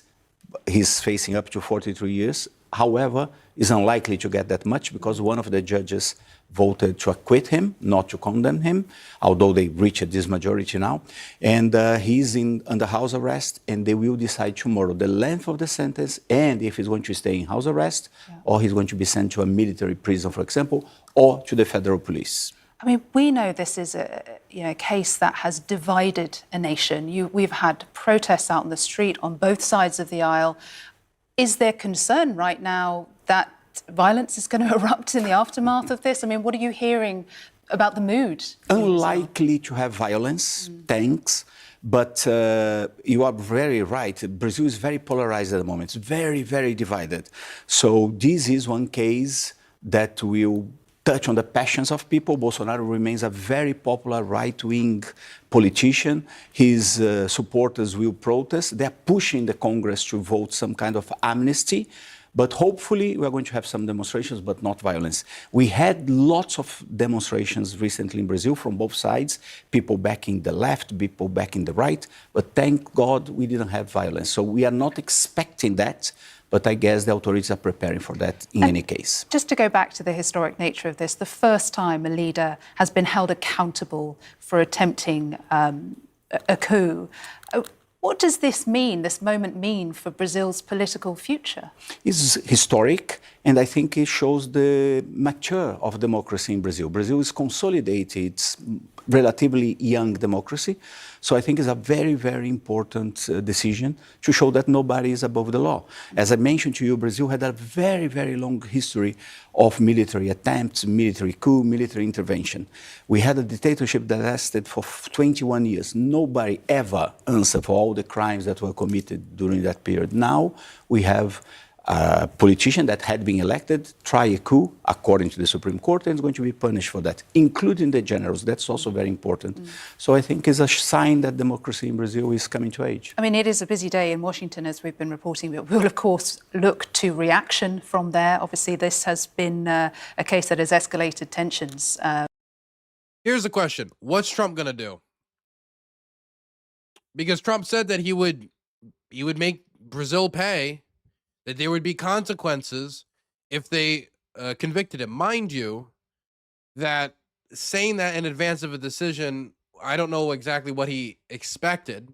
If he expected Lula to go there and tell the Supreme Court, decide this way for the good of the country, whether or not he's guilty. I don't know what he expected. People are saying tariffs, but you got to remember, Trump technically no longer has that power.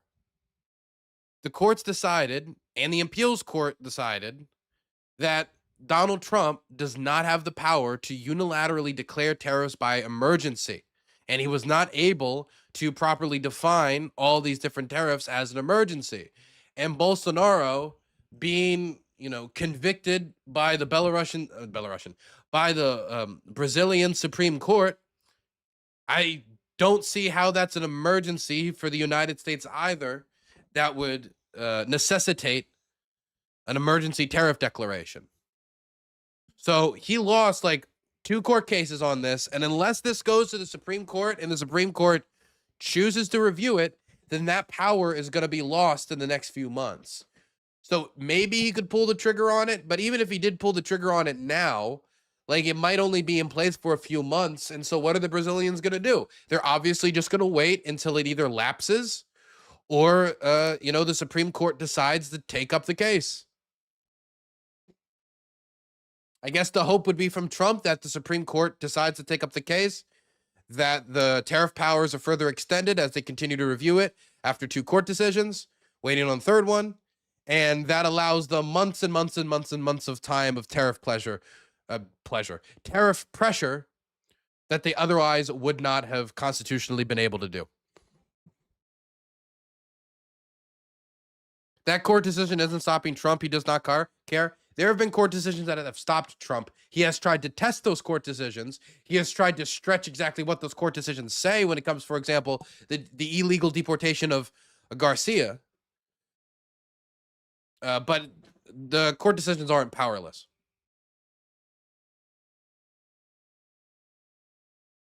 Okay, I have another video here of Trump talking about the violence that has spiraled out in the Congo after he was supposed to have created peace in the Congo through his negotiations. Let me volume booster this. This week, Mr. President, I witnessed more than 60 people in DRC Congo were killed. There is people affiliated with ISIS. Terrorist groups are taking advantage because of the situation going on because of the war. So what is your word for Congolese people? Well, we're going to be talking to them. As you know, we are talking to them. It's a very violent place. It's very, very violent. For a long time, it's been going on for 30 years, 35 years even, they say. But we're going to handle it. Thank you. So he created peace, but now it's a very violent place again. Mind you, he talks about these ISIS-aligned terrorists. She's talking about the ADF, the Allied Democratic Forces. Now, if branding could be misleading, these people would be the gold medalists of misleading name titles. The ADF, the Allied Democratic Forces, is an ISIS affiliate operating in the Congo that in recent months has massacred hundreds and hundreds and hundreds of people. And those people were never even included, not only in Trump's negotiation process, but even in the Qatari negotiation process where M23 did take place. So what she's referring to is an issue that Trump has never even begun to tackle. Which shows that the Congolese war, part of the reason it's been going on for so long, is because it's a little bit more complicated than you think. There's over 100 armed groups that are operating in the Congo. That's a lot of groups to make deals with. But that type of rushed, high-stakes diplomacy didn't make deals with M23 or the ADF. Not that making a deal with the ADF is particularly likely. Or even possible.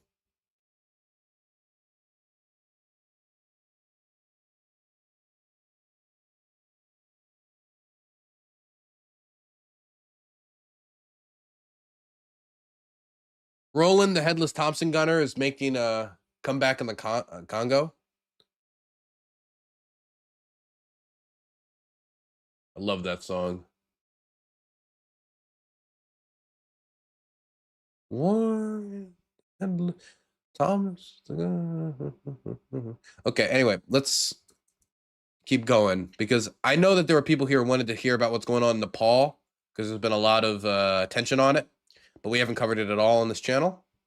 And I think that we should give it some attention. I think it deserves some attention.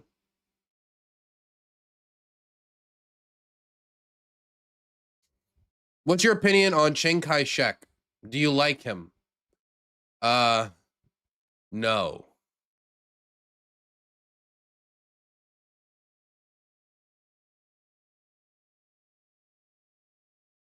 To make a long story short.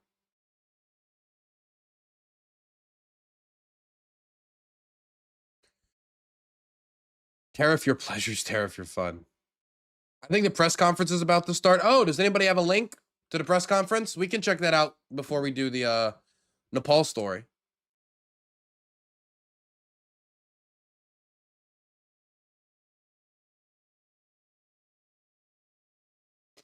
Let me see if I can find this press conference.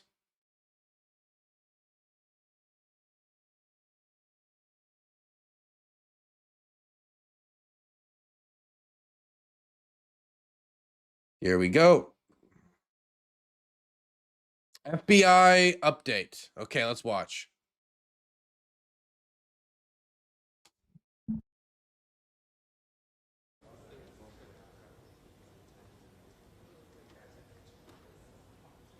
Okay.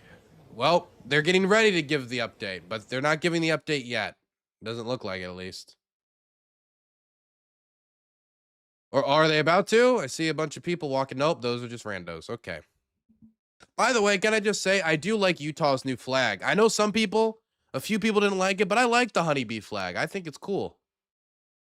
Just wanted to give Utah some credit for that. Okay. Since we have a little bit of time, since it seems that the officials are going to give an update on the shooting, I think it might be a moment where we can talk about what's going on in Nepal. So for those of you who do not know, there were massive protests in Nepal recently. And those massive protests had to do with a few things. Now, the thing that you're going to see in a lot of the headlines is this: repealed social media ban. You know, so the last straw was that they banned Twitter. They banned a bunch of social media platforms for what the government says was not properly registering with the government, these different social media corporations. But people in the country where you have like over 700,000 of the population leave in 2023, 2024 alone to get work overseas, and with like a third of the country's GDP being from remittances, like that social media connection to their family is very useful. Not to mention, there's also, of course, freedom of expression and freedom of information concerns that the youth had. But that was the last straw, because that was done at a time where young people, well, there's already a problem with high employment in Nepal, but amongst young people, that high employment rate is like nearly like 1 out of every 5 young people. That's a pretty high unemployment rate. And so the Nepalese public, being angry about the high unemployment rate, angry about the wealth of the children of influential politicians compared to the wealth of everyday people, before finally being topped off with a social media ban, led to protests in the nation's capital. And those protests then eventually got bigger. They were then cracked down upon, and then 19 people died. They were shot with live ammunition by soldiers and by security forces that were told to, you know, bring the situation together. After those people were shot, many more, of course, were wounded, but it did not temper down protests. In fact, protests got bigger and bigger until it ended this way, with multiple government buildings being burnt across the nation's capital, including major, you know, legislative bodies, the places where they, you know, manage the country, as well as other government buildings in the nation's capital. At that point, the government called for negotiation with the protesters, and the nation's prime minister actually stepped down, which was one of a few of demands of the protesters, but is definitely the most clearly documentable achievement, is that they got Kagda Prasad Oli, the nation's prime minister, to step down. Talks between this protest movement, which is leaderless, which makes it a little bit more difficult, but they have picked a former justice minister to be their new pick for prime minister. There isn't exactly like a clear constitutional way for them just to appoint him prime minister or to replace him with the people that the protesters want. But they're debating, they're negotiating, they're trying to figure out some way to find a compromise. Whether or not the Nepalese government continues to engage or decides down the line, either after making an agreement or even before they make an agreement, to pull the rug on this and say, never mind, I don't know. But young people are mad. Young people feel that they deserve representation, that they don't have a future for themselves in their own country, and they don't want to leave. Over 700,000 people leaving every year in a country of 20 million? That's a lot. That's a demographic catastrophe. There's a reason why such a significant part of Nepal's GDP comes from these foreign checks sent by people in the United Kingdom, in the United States, around the world, these foreign remittances back home to the family so they could pay the bills. If it wasn't for those remittances, a lot of families simply could not get by. Should that be the case? Should Nepal be a country that survives in large part based off of people going to other places and bringing that money back? People wanted a different future for themselves. They wanted better representation, and there were those willing to take force into their hands in order to get it. 19 dead, many other wounded, government buildings burnt, but a prime minister resigned and negotiations continuing. Right now, there is martial law in the capital. That martial law was broken by protests during the protest period, but right now it's largely quiet. It seems that the protesters have backed off, not completely, but an amount where they're not burning things right now as they continue to engage. Now, this is a leaderless movement, and so being able to point to this person or that person as, you know, this is the person that represents them or that is the person that represents them, it's not that simple.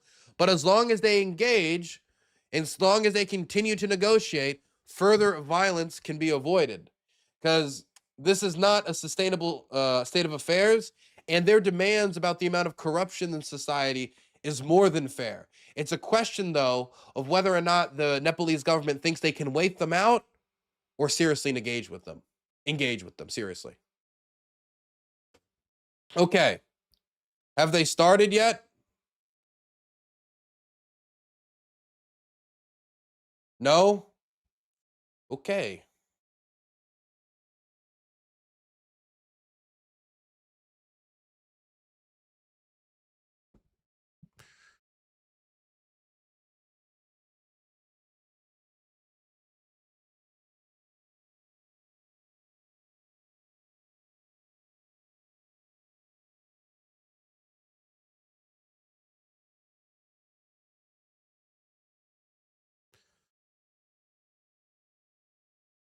I'm waiting. Man, it would be a real disaster if the shooter gets away. I mean, for the Trump administration, for getting like some closure to finding out exactly what the motivation of the shooter was, to making sure that the shooter doesn't go on a spree, because if he can get away with this, then why don't you think he can get away with another one?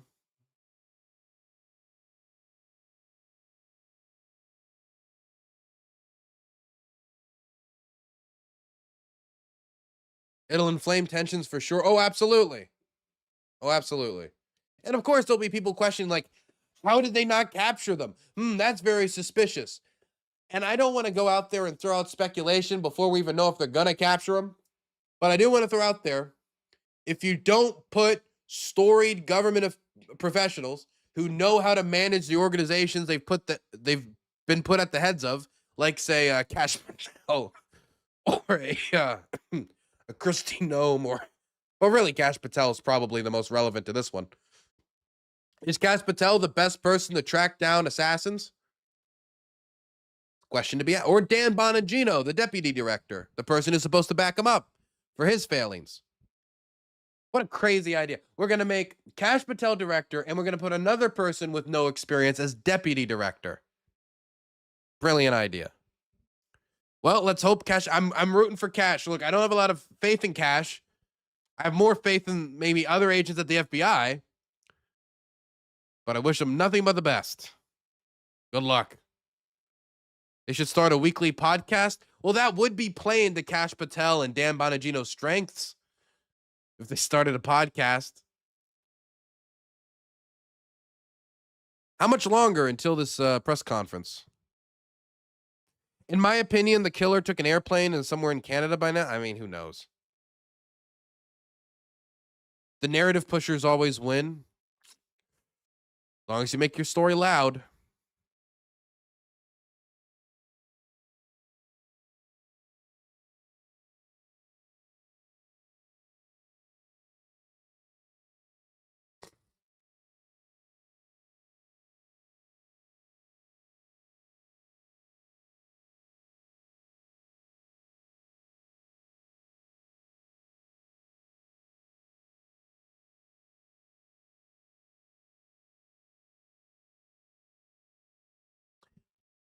Do.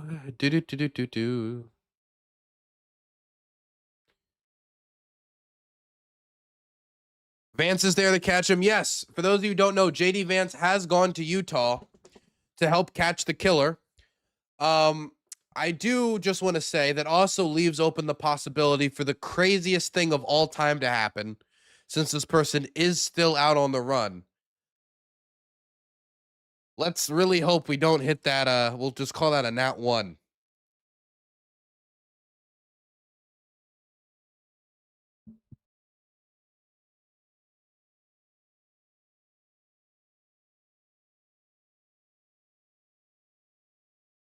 If he is on the run, JD won't catch him.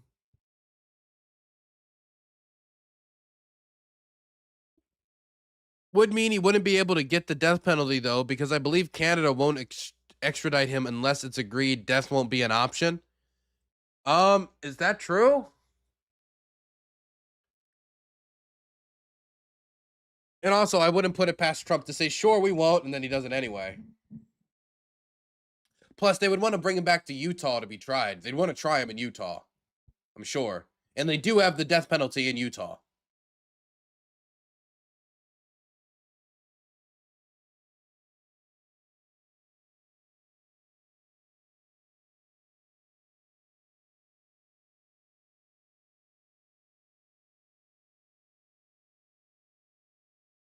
It could be any European country. I mean, we have no clue if he's out of the country. We don't even know if he's out of Utah. It could be that this dude ran into the forest and have just been there in a cabin, shivering and just like cold, like, oh my God, I can't believe I got away with it. What am I gonna do? What am I gonna do? What am I gonna do? You know, some people might not necessarily plan that far. He did plan this out with some thought, so maybe he did, but we have no clue. But it has been 24 hours. And within another 24 hours, him being outside the country is not an impossibility. But that also assumes that he was traveling along like major passageways where there's going to be a lot of law enforcement.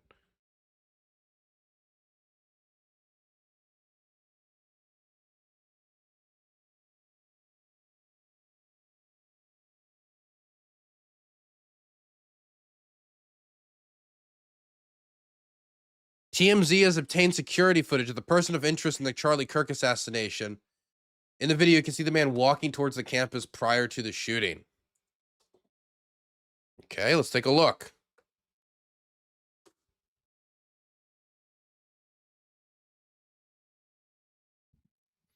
Okay.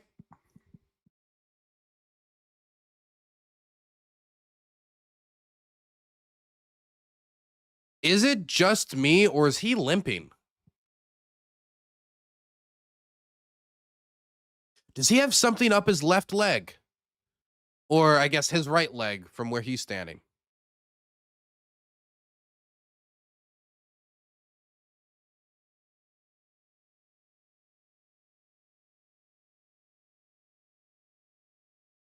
After the shooting. Oh, that's him jumping off the roof.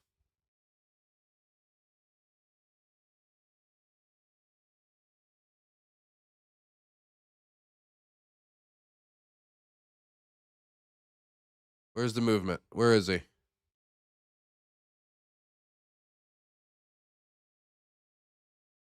I don't see anything.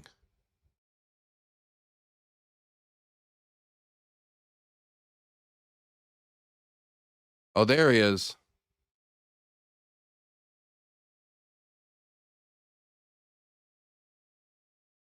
And he is running. It's too blurry to really tell if that is him in that second one, though, but might be.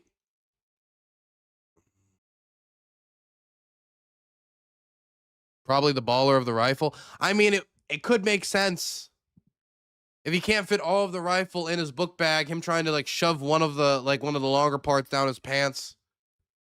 TMZ too much zoom. I mean, it did clearly show us where it was, so can't give him too much problem. Can't blame him too much. Dylan, he did jump off the roof. Well, then that footage would coincide with what we know. Didn't they say 9:30? Did they mean 9:30 Utah? Is it going to be another 2 hours? Because they're already 16 minutes late.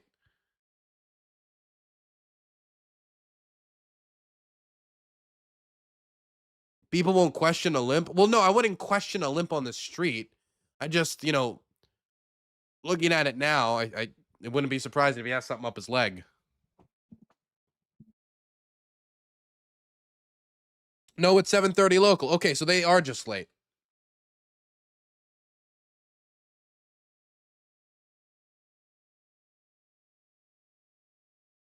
Are they waiting to get like last pieces of information they don't have? Are they waiting for some state official to arrive that might have not arrived yet? What are we waiting for? East Coast time. I'm on East Coast time, also known as Best Coast time. Oh, here we go. Oh, never mind. He was just taunting us.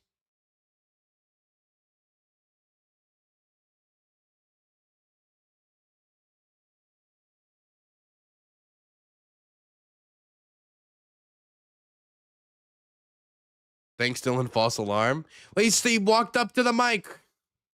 How am I supposed to interpret that?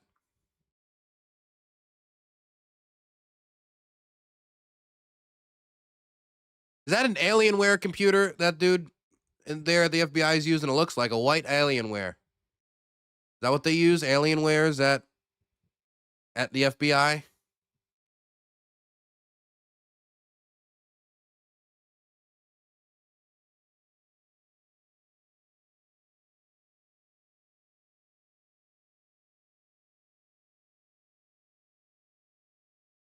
That's what I was thinking too. Yeah, it looks like an Alienware.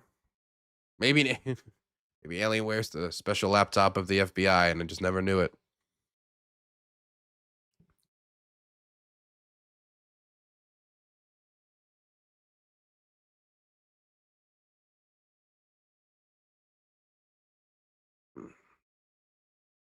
Undercooked, overpriced Garbo? Never had Alienware.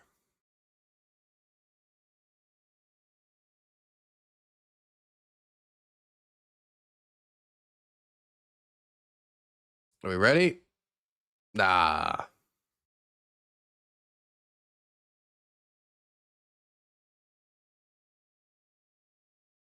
there any sound on this? Is it just like... Nope.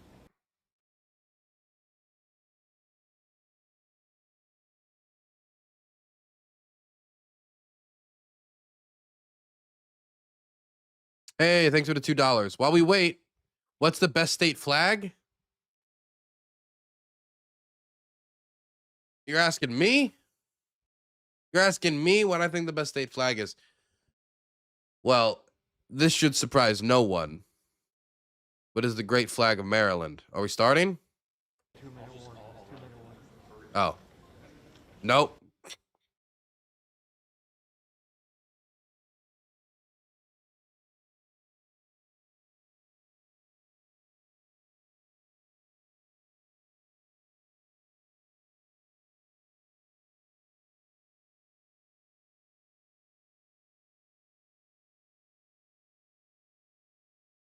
Maryland is so ugly.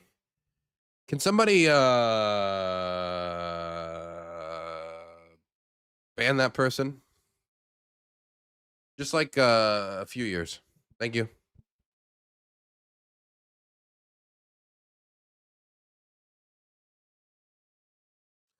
.4chan claims to have found the person.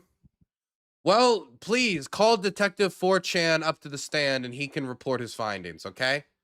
But until then, 4chan can believe that.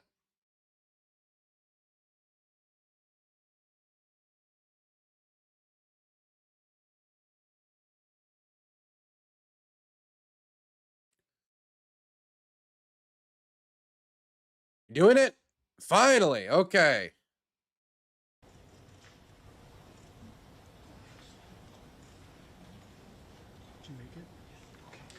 There's Kash Patel. Right there, director of the FBI. Whether we like it or not.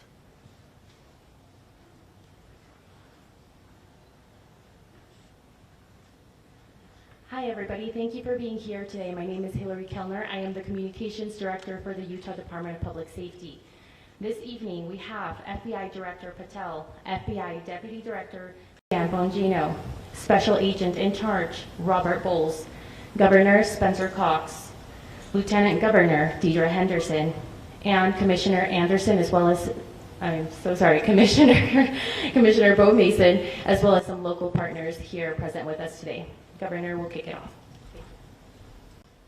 Ladies and gentlemen, thank you for joining us here tonight. We appreciate the media and the partnership we have with you in helping us to get information out to the public so that we can catch this assassin and hold him accountable. We are going to share a portion of a video and that we have of the suspect, as well as some new stills. Those have already been released, but we want to make sure that they get as much attention as possible so that we can get help from the public in tracking down this evil human being. So someone just asked if they've caught him yet. No, as he said, they need help. They have yet to catch them. Commissioner Bo Mason, if he would narrate to you what is happening in this video. Thank you, Governor. Bo Mason, Commissioner for the Utah Department of Public Safety. If you look up to the top left, you'll see the building where the shooter was chromed out in the top left corner. We'll go ahead and play that video and I'll narrate as we walk through that. So here you see the suspect ran behind that upper building. He's going to come out on the right, moves to this far right corner. Oh snap, we haven't seen this before. As he does, he's going to climb off the edge and then drop down to the ground. As he did that, he left some palm impressions. There's some smudges, some places we're looking to collect DNA. There's a shoe imprint where we believe the suspect is clearly identified as wearing Converse tennis shoes. Again, we'll replay that again. Converse? He did it in Converse. Damn. It's important to note his black t-shirt, his black pants, and there appears to be some white on the soles of those Converse tennis shoes. Those are all identifiable items that we're looking for. In the stills that are going to follow this, you're going to see a very distinctive t-shirt with an American flag and appears to have an eagle on it. There's also a baseball cap with a triangle on it and a pair of sunglasses. All distinctive, all things that we would ask the public to look for and try to identify if they know someone who has those items, who has been seen wearing those items. We're looking for all that information. Here you see the suspect after dropping off the building. He moved around across this grassy area, around the parking lot. We're going to pan to the right.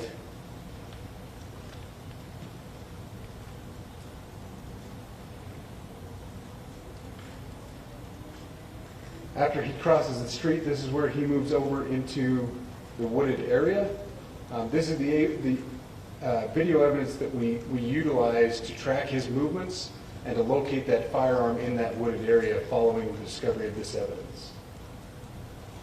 Good. You want to go to the stills? So here's the still photographs. I mentioned these have been enhanced. So these are slightly different than what we introduced earlier. Please pay close attention to the t-shirt. Like I said, very distinctive with that American flag and that eagle. The hat with the triangle and the sunglasses. If you go to the next picture, please. But we already had all that information. The backpack as well. All identifying features that we're hoping the public can help us identify and lead us to this suspect. Next picture. Raising awareness, I guess. And again, there's a better picture of the hat with that triangle logo and again the t-shirt. People have already found the eBay link for the shirt. Look at those Converse tennis shoes as well. We have pushed these out. We'll continue to push these out. And we just ask for the public's cooperation through the public. The tips that have been coming in are what are giving us our next leads and enabling us to continue to further this investigation. We've had great cooperation from the public, and we're continuing to ask for that as we move forward. Thank you, and I'll turn the time back over to Governor Cox. Thank you so much, Commissioner Mason. I want to thank Director Patel and his team. It's great to have them on the ground with us tonight. We've had several briefings, and he's had an opportunity to walk the crime scene. We appreciate our local law enforcement here. Again, we have Mike Smith, who is the county sheriff here. We have all of our local chiefs of police that are here as well, all working hand in hand with the state and with the FBI as we move forward with this investigation. Now, just give you a little warning, we will not be taking any questions at this time. We're giving you the latest information we have, being as transparent with everything that we have. But I do want to share a couple things that I think are important. We cannot do our job without the public's help right now. The public has answered our call for action. So far, we've received more than 7,000 leads and tips. I would just note that the FBI hasn't received this many digital media tips from the public since the Boston Marathon bombing. This case also highlights the dedication of our law enforcement community. We have 20 federal, state, and local law enforcement partners that are working shoulder to shoulder to find the person who committed this horrific crime. With their support, we've completed nearly 200 interviews. As you're aware, as has already been reported, the FBI is offering a $100,000 reward for information leading to the identification and arrest of the person responsible for the murder of Charlie Kirk. We also continue to implore the public to support this investigation and come forward with any information. We are truly hopeful that this video and new photos will lead to even more tips. We are processing. We have an incredible team, a state and federal team working together to process those tips. We are going out in tandem to interview any potential person of interest or suspects. But we need, again, we need as much help as we can possibly get. Any videos or photos that you might have, the public, should be submitted to our digital media tip line, which is www.fbi.gov/Utah Valley shooting, all lowercase. Again, that is fbi.gov/Utah Valley shooting, all lowercase. You can also provide general tips about the shooting by calling 1-800-CALL-FBI. That's 1-800-CALL-FBI, or at tips.fbi.gov. This is, I would just say, this is not just a local matter here in Utah. We have people all over the country that are helping to bring this perpetrator to justice for Charlie Kirk and his family. I will just add as well that, as was mentioned, there is a lot of forensic evidence that is being processed right now at both the state lab and the federal labs, federal lab on the East Coast. So we are working in tandem together. I would also just add a word of note for those people who are spending so much time on social media. I think Charlie said it best, that when things get bad, we should put our phones down and spend a little time with our families. There is a tremendous amount of disinformation. We are tracking our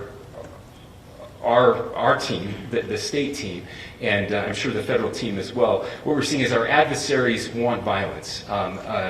China, we have bots from Russia, China, all over. What we talked about yesterday, I saw it live. We talked about it live. I said very clearly, those are Russian bots. Now we got the governor of Utah confirming that Russia is trying to use bots to add misinformation, disinformation, and heighten tensions around the shooting. The world that are trying to instill disinformation and encourage violence. I would encourage you to ignore those, to turn off those streams, and spend a little more time with our families. We desperately need some healing. We'll have more to say about that in the days and weeks to come. More than anything, we are going to catch this person. Last thing I will just say is we've been working with our attorneys, getting everything that we need, affidavits ready, so that we can pursue the death penalty in this case, and that will happen here in the state of Utah. Again, to the public, to those who are grieving, thank you for your prayers. I know we are feeling those prayers. I know the Kirk family is feeling those prayers as well. We pray that God will bless our nation at this very dark time. We can start healing by finding this perpetrator and holding him accountable, and we need your help to do that. Thank you. Wait, Kash Patel didn't say anything? He's the FBI director. Why didn't he say anything? Couldn't he have just a few words of here's the resources we're putting at the disposal of healing from the shooting of Charlie Cox? Just to run you through some of the points. Guess he just was there to stand there. He was like a lamp for the governor of Utah. My goodness.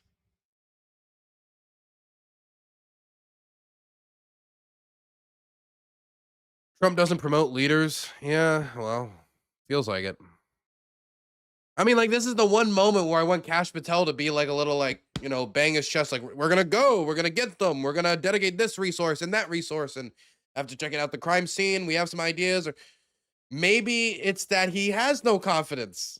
I mean, like, I just don't know why he wouldn't take the opportunity to reassure the public, tell what resources have been, put out there and what resources are being given, and, help call the public to action.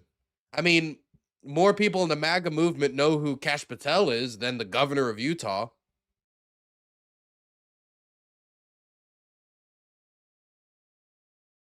Oh, come on. Oh, what is it? No, what did you link me? What did you link me?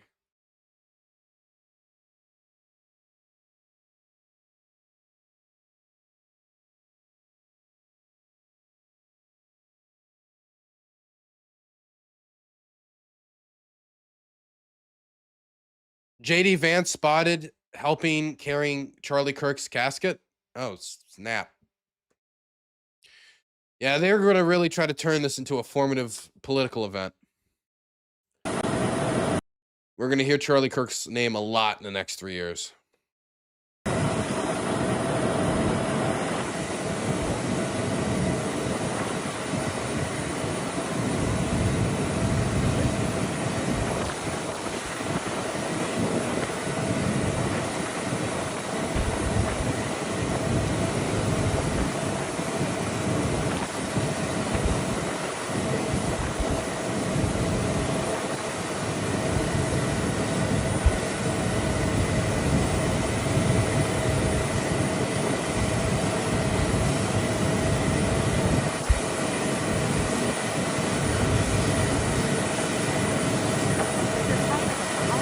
Suspect did. He wasn't wearing any fucking gloves. But basically they got nothing. It's been 24 hours. Those clothes are gone. Thank you for the 11 euros. I'll read that out loud in case somebody missed it. You've been really supporting the stream recently. I do appreciate it. Surprised that for all of the prep the suspect did, he wasn't wearing any effing gloves. But basically they got nothing. It's been 24 hours. Those clothes are gone. Well, they were able to figure out he has Converse. They said they had an arm print earlier. I didn't hear it at this press conference, but they did say they had an arm print from when he was operating on the building. They have the gun. They have a screwdriver that goes with the gun. They got pictures of him in a hoodie with sunglasses on and a hat with a triangle on it. But I mean, he's not going to be wearing those same clothes. So trying to get everybody informed of this is what he looks like, you should be trying to get people to pay attention to his facial features, the color of his hair, his skin tone, and then different features that could be transferable between things. But if he's wearing a hat, if he's wearing sunglasses, you don't know his eye color, you don't see much of his face, and all the pictures that you do see parts of his face, his head's semi down, so you only see parts of it. He doesn't have anything where he looks directly at the camera, which was probably purposeful. He probably knew not to directly look at the CTV cameras. I mean, if he took the time to plan this in advance and to get everything prepared, to unscrew the gun, put it in the bag, run it down his leg, wobble all the way there, get to the position 200 yards away, climb up there, re-screw it and fire. If he's willing to do all of that, then he's probably willing to get a change of clothes. In fact, I wouldn't be surprised if in that book bag we saw wasn't just the parts of the gun that took Charlie Kirk's life, but was also a change of clothes that he could switch out of quickly. Now, we cannot assume that this guy is necessarily an assassin genius, that he knows exactly what to do at every stage to outmaneuver law enforcement. But if he was able to figure out how to get this far, assuming not too much incompetence on the role in law enforcement, then he probably has figured out by then to change clothing. Here's a question. Do you think he's changed clothing into something that covers his body similar? What I mean by that, do you think he's changed clothing into a simple t-shirt and shorts and are just walking around like normal, trying to be normal until he can get a flight to Paraguay? Or do you think that this is somebody who is wearing another hat, another piece of dark clothing, another pair of sunglasses as to hide his facial features? But his facial features isn't what is being broadcasted everywhere. It's a picture of him in a hat with sunglasses. So if he wears something too similar that covers stuff in a similar way, it might actually be more difficult. So I wouldn't be surprised if he replaced this outfit with like a shirt, like a t-shirt and just some shorts, honestly. I mean, they said that they were going to do facial recognition software to try to use the more cleared up photos to identify his face. And hours after announcing that they were going to do that, they released the photo to the public, which indicates to me that they didn't get anywhere. I think he's in a hiding spot, to be honest, hoping to wait this out. But where would that be? Would that be in the state of Utah, so he travels the least, so there's less chances of getting picked up on the highway, so he's out in the forest or like the mountains or wherever? Did he cross the border into a different state, like heading towards the Midwest, hoping that if he goes in the middle of nowhere to some small town that nobody knows, that maybe he won't be noticed? But also, if a stranger just arrives in your small town that nobody knows, I mean, he could try to go back to his home. If he goes back to his home, people will recognize him. It won't be a strange new face that people ask questions about. But that also means if they find out his identity, they know where to go, and they'll pick him up from his house.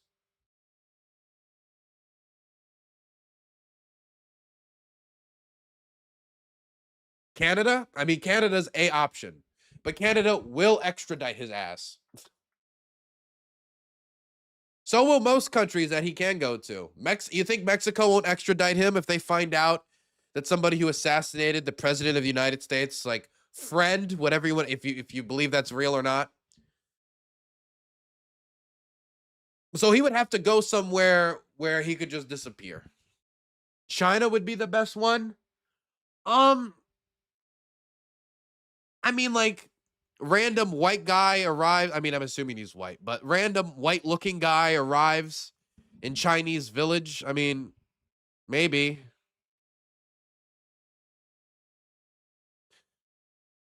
But also, I think China would extradite him too. Honestly, I can't think of any government on earth that would not benefit from extraditing this man and being able to help Donald Trump look good.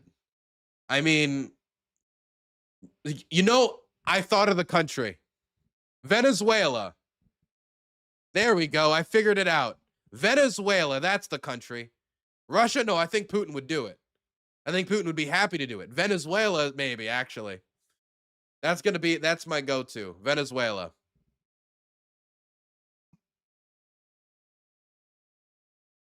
They'd get a kick out of it. Maduro would make him his roommate.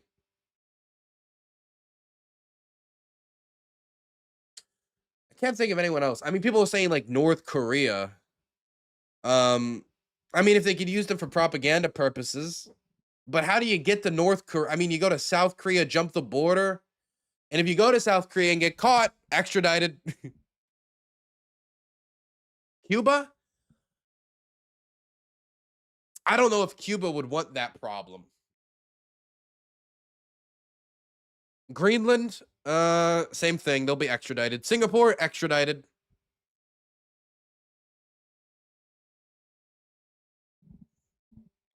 Just go to China and take a train. Hey, Vitali, thank you for the 20 Canadian. I appreciate that. Thank you, thank you. 24 civilians died in Ukraine just a few days ago in a Russian strike. Russian drone intrusions into Poland and Charlie Kirk's murder completely overshadow this event.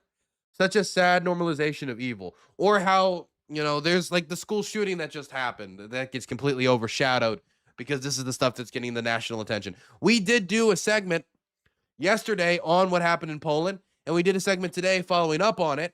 But obviously that's not what's putting asses in seats, is it? But it does deserve much more attention. Thank you so much for the 20 Canadian. People should be paying attention to the human safari, which doesn't only exist in Kherson, but has also started to rear its ugly head in other areas. I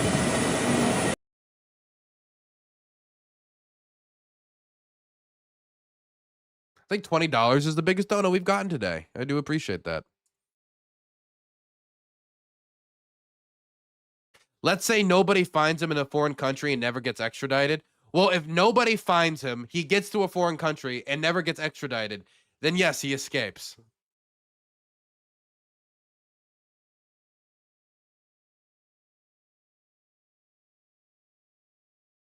Isn't this like a military ceremony? I mean, not necessarily. I I don't think so. It doesn't look like they're soldiers. Those look like police. I can't tell from this angle. No, they might be. I can't tell. It might be Air Force. I think it would probably be like maybe the local like National Guard airmen or something like that.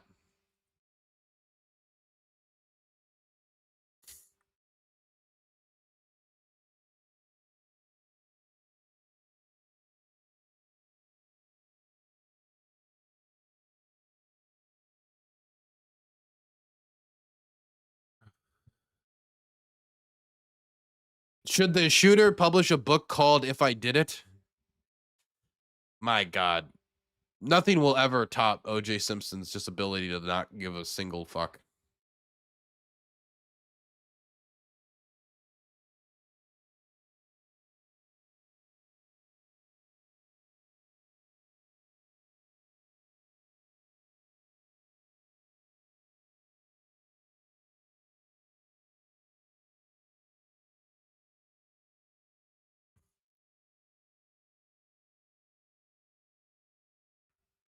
Okay, I think I've covered everything I wanted to. Is there anything else you guys want to throw at me?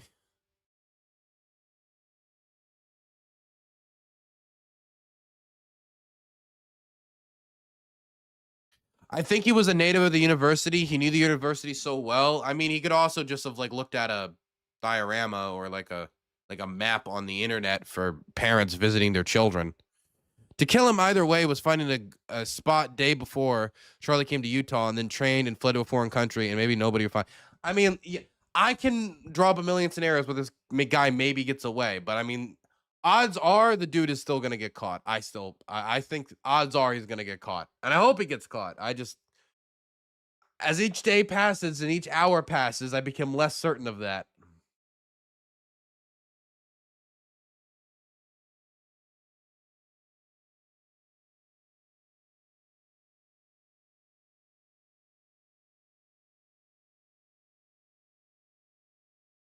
Nepal, we've already talked Nepal. We talked Nepal before this segment.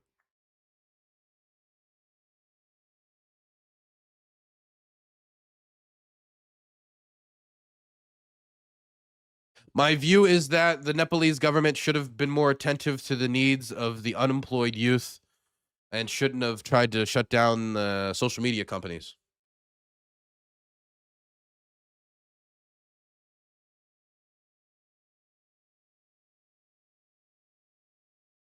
Dylan, I heard you were on H3. I hope you are not joining the crusade against the lefties. I don't know what you mean by that. I don't know what crusade I would be joining. H3 asked me to come on. I went on and I talked to him because I'm a grown man and I can talk to other people. And we talked like 85% about Ukraine. Like maybe 15% around stuff like that has to do with like other streamers or just like the space in general. I mean, like he complained about like how lefties view Ukraine, but I mean, it's also a valid complaint. Not most lefties, but a percentage on the internet, that's for sure.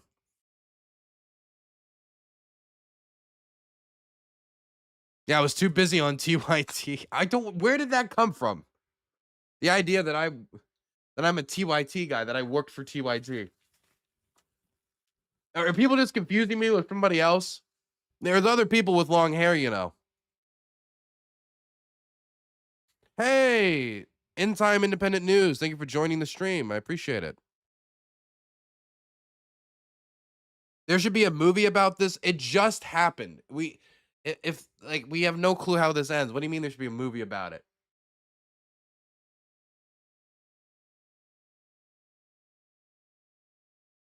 Where I can watch your conversation with Ethan whenever Ethan decides to release it. I don't know if he's delayed the release because of the Charlie Kirk assassination, or if it's going to be published this week. I have no clue. But he said he would publish it in the next few days, and it's been a few days, so any day now, supposedly.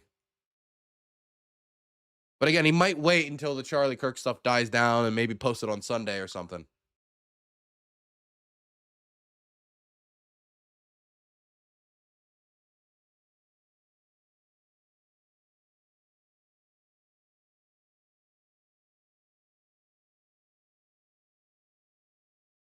Rob Zombie could do a movie out of this. Yeah, but Rob Zombie could do a movie out of anything. And he'd probably enjoy it. Conan O'Brien works for the BBC now. That does look like Conan O'Brien if he was sun-bleached and starved a little. Or fattened a little. Conan was always a skinny guy.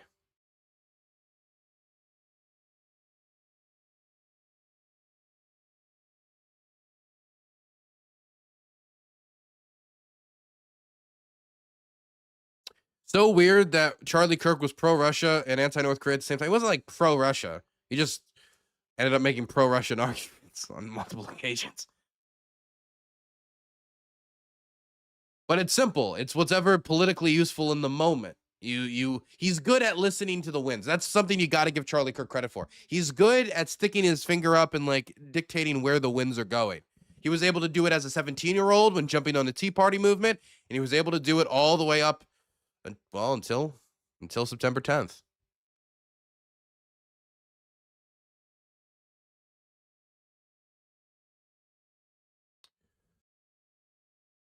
Oh.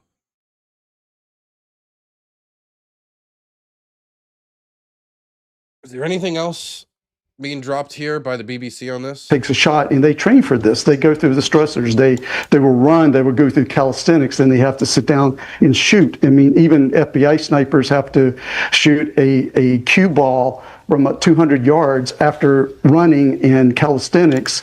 And they have to shoot it 3 times, not just once, but 3 of them from 200 yards. So for him to be able to do this, yes. I don't think that he was do carry necessarily... on. Sorry, I didn't mean to interrupt you. Yeah.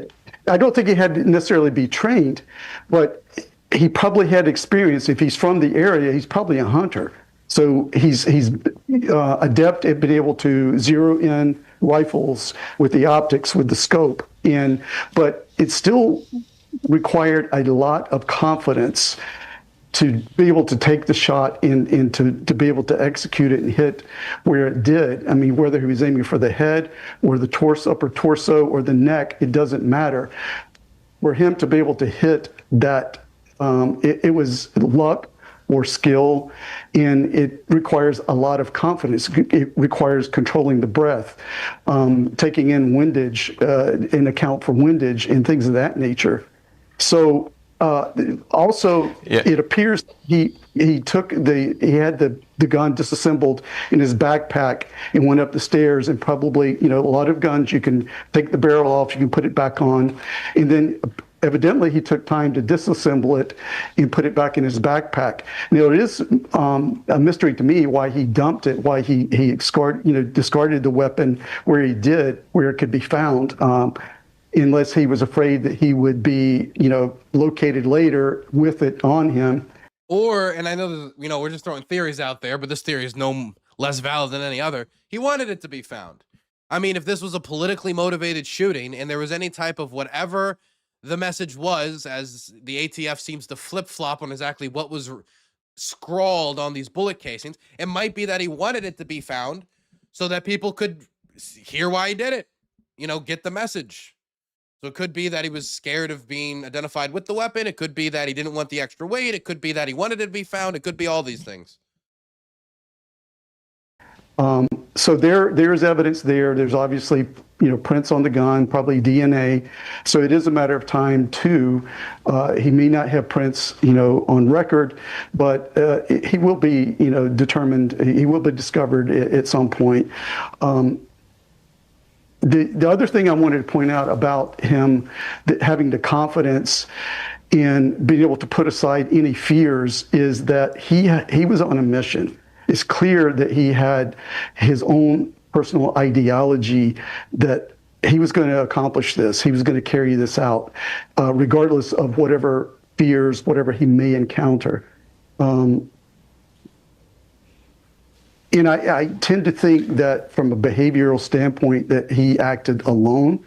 My experience is with, not only terrorists, but mass shooters is that there are these lone wolves, and I refer to them as malcontents looking for a cause. They look for a cause to be a part of, to make it bigger than themselves, to carry out whatever they're disgruntled about. And I think this person fits that profile. And you can see him, he's limping again. Then he shoved something down his pants. It looks like it. Just one last question for you. What are you looking out for next then that will sort of tell us which way or how close the FBI is getting? You know, the press conferences are important to glean whatever they have. And again, this last one, I don't think there was a lot of new information other than the video, which was good to see. The frequency and the amount of information delivered in the press conferences will tell us a lot. At some point, there may be fewer conferences. And again, I think that we all have to be patient, that this may take some time.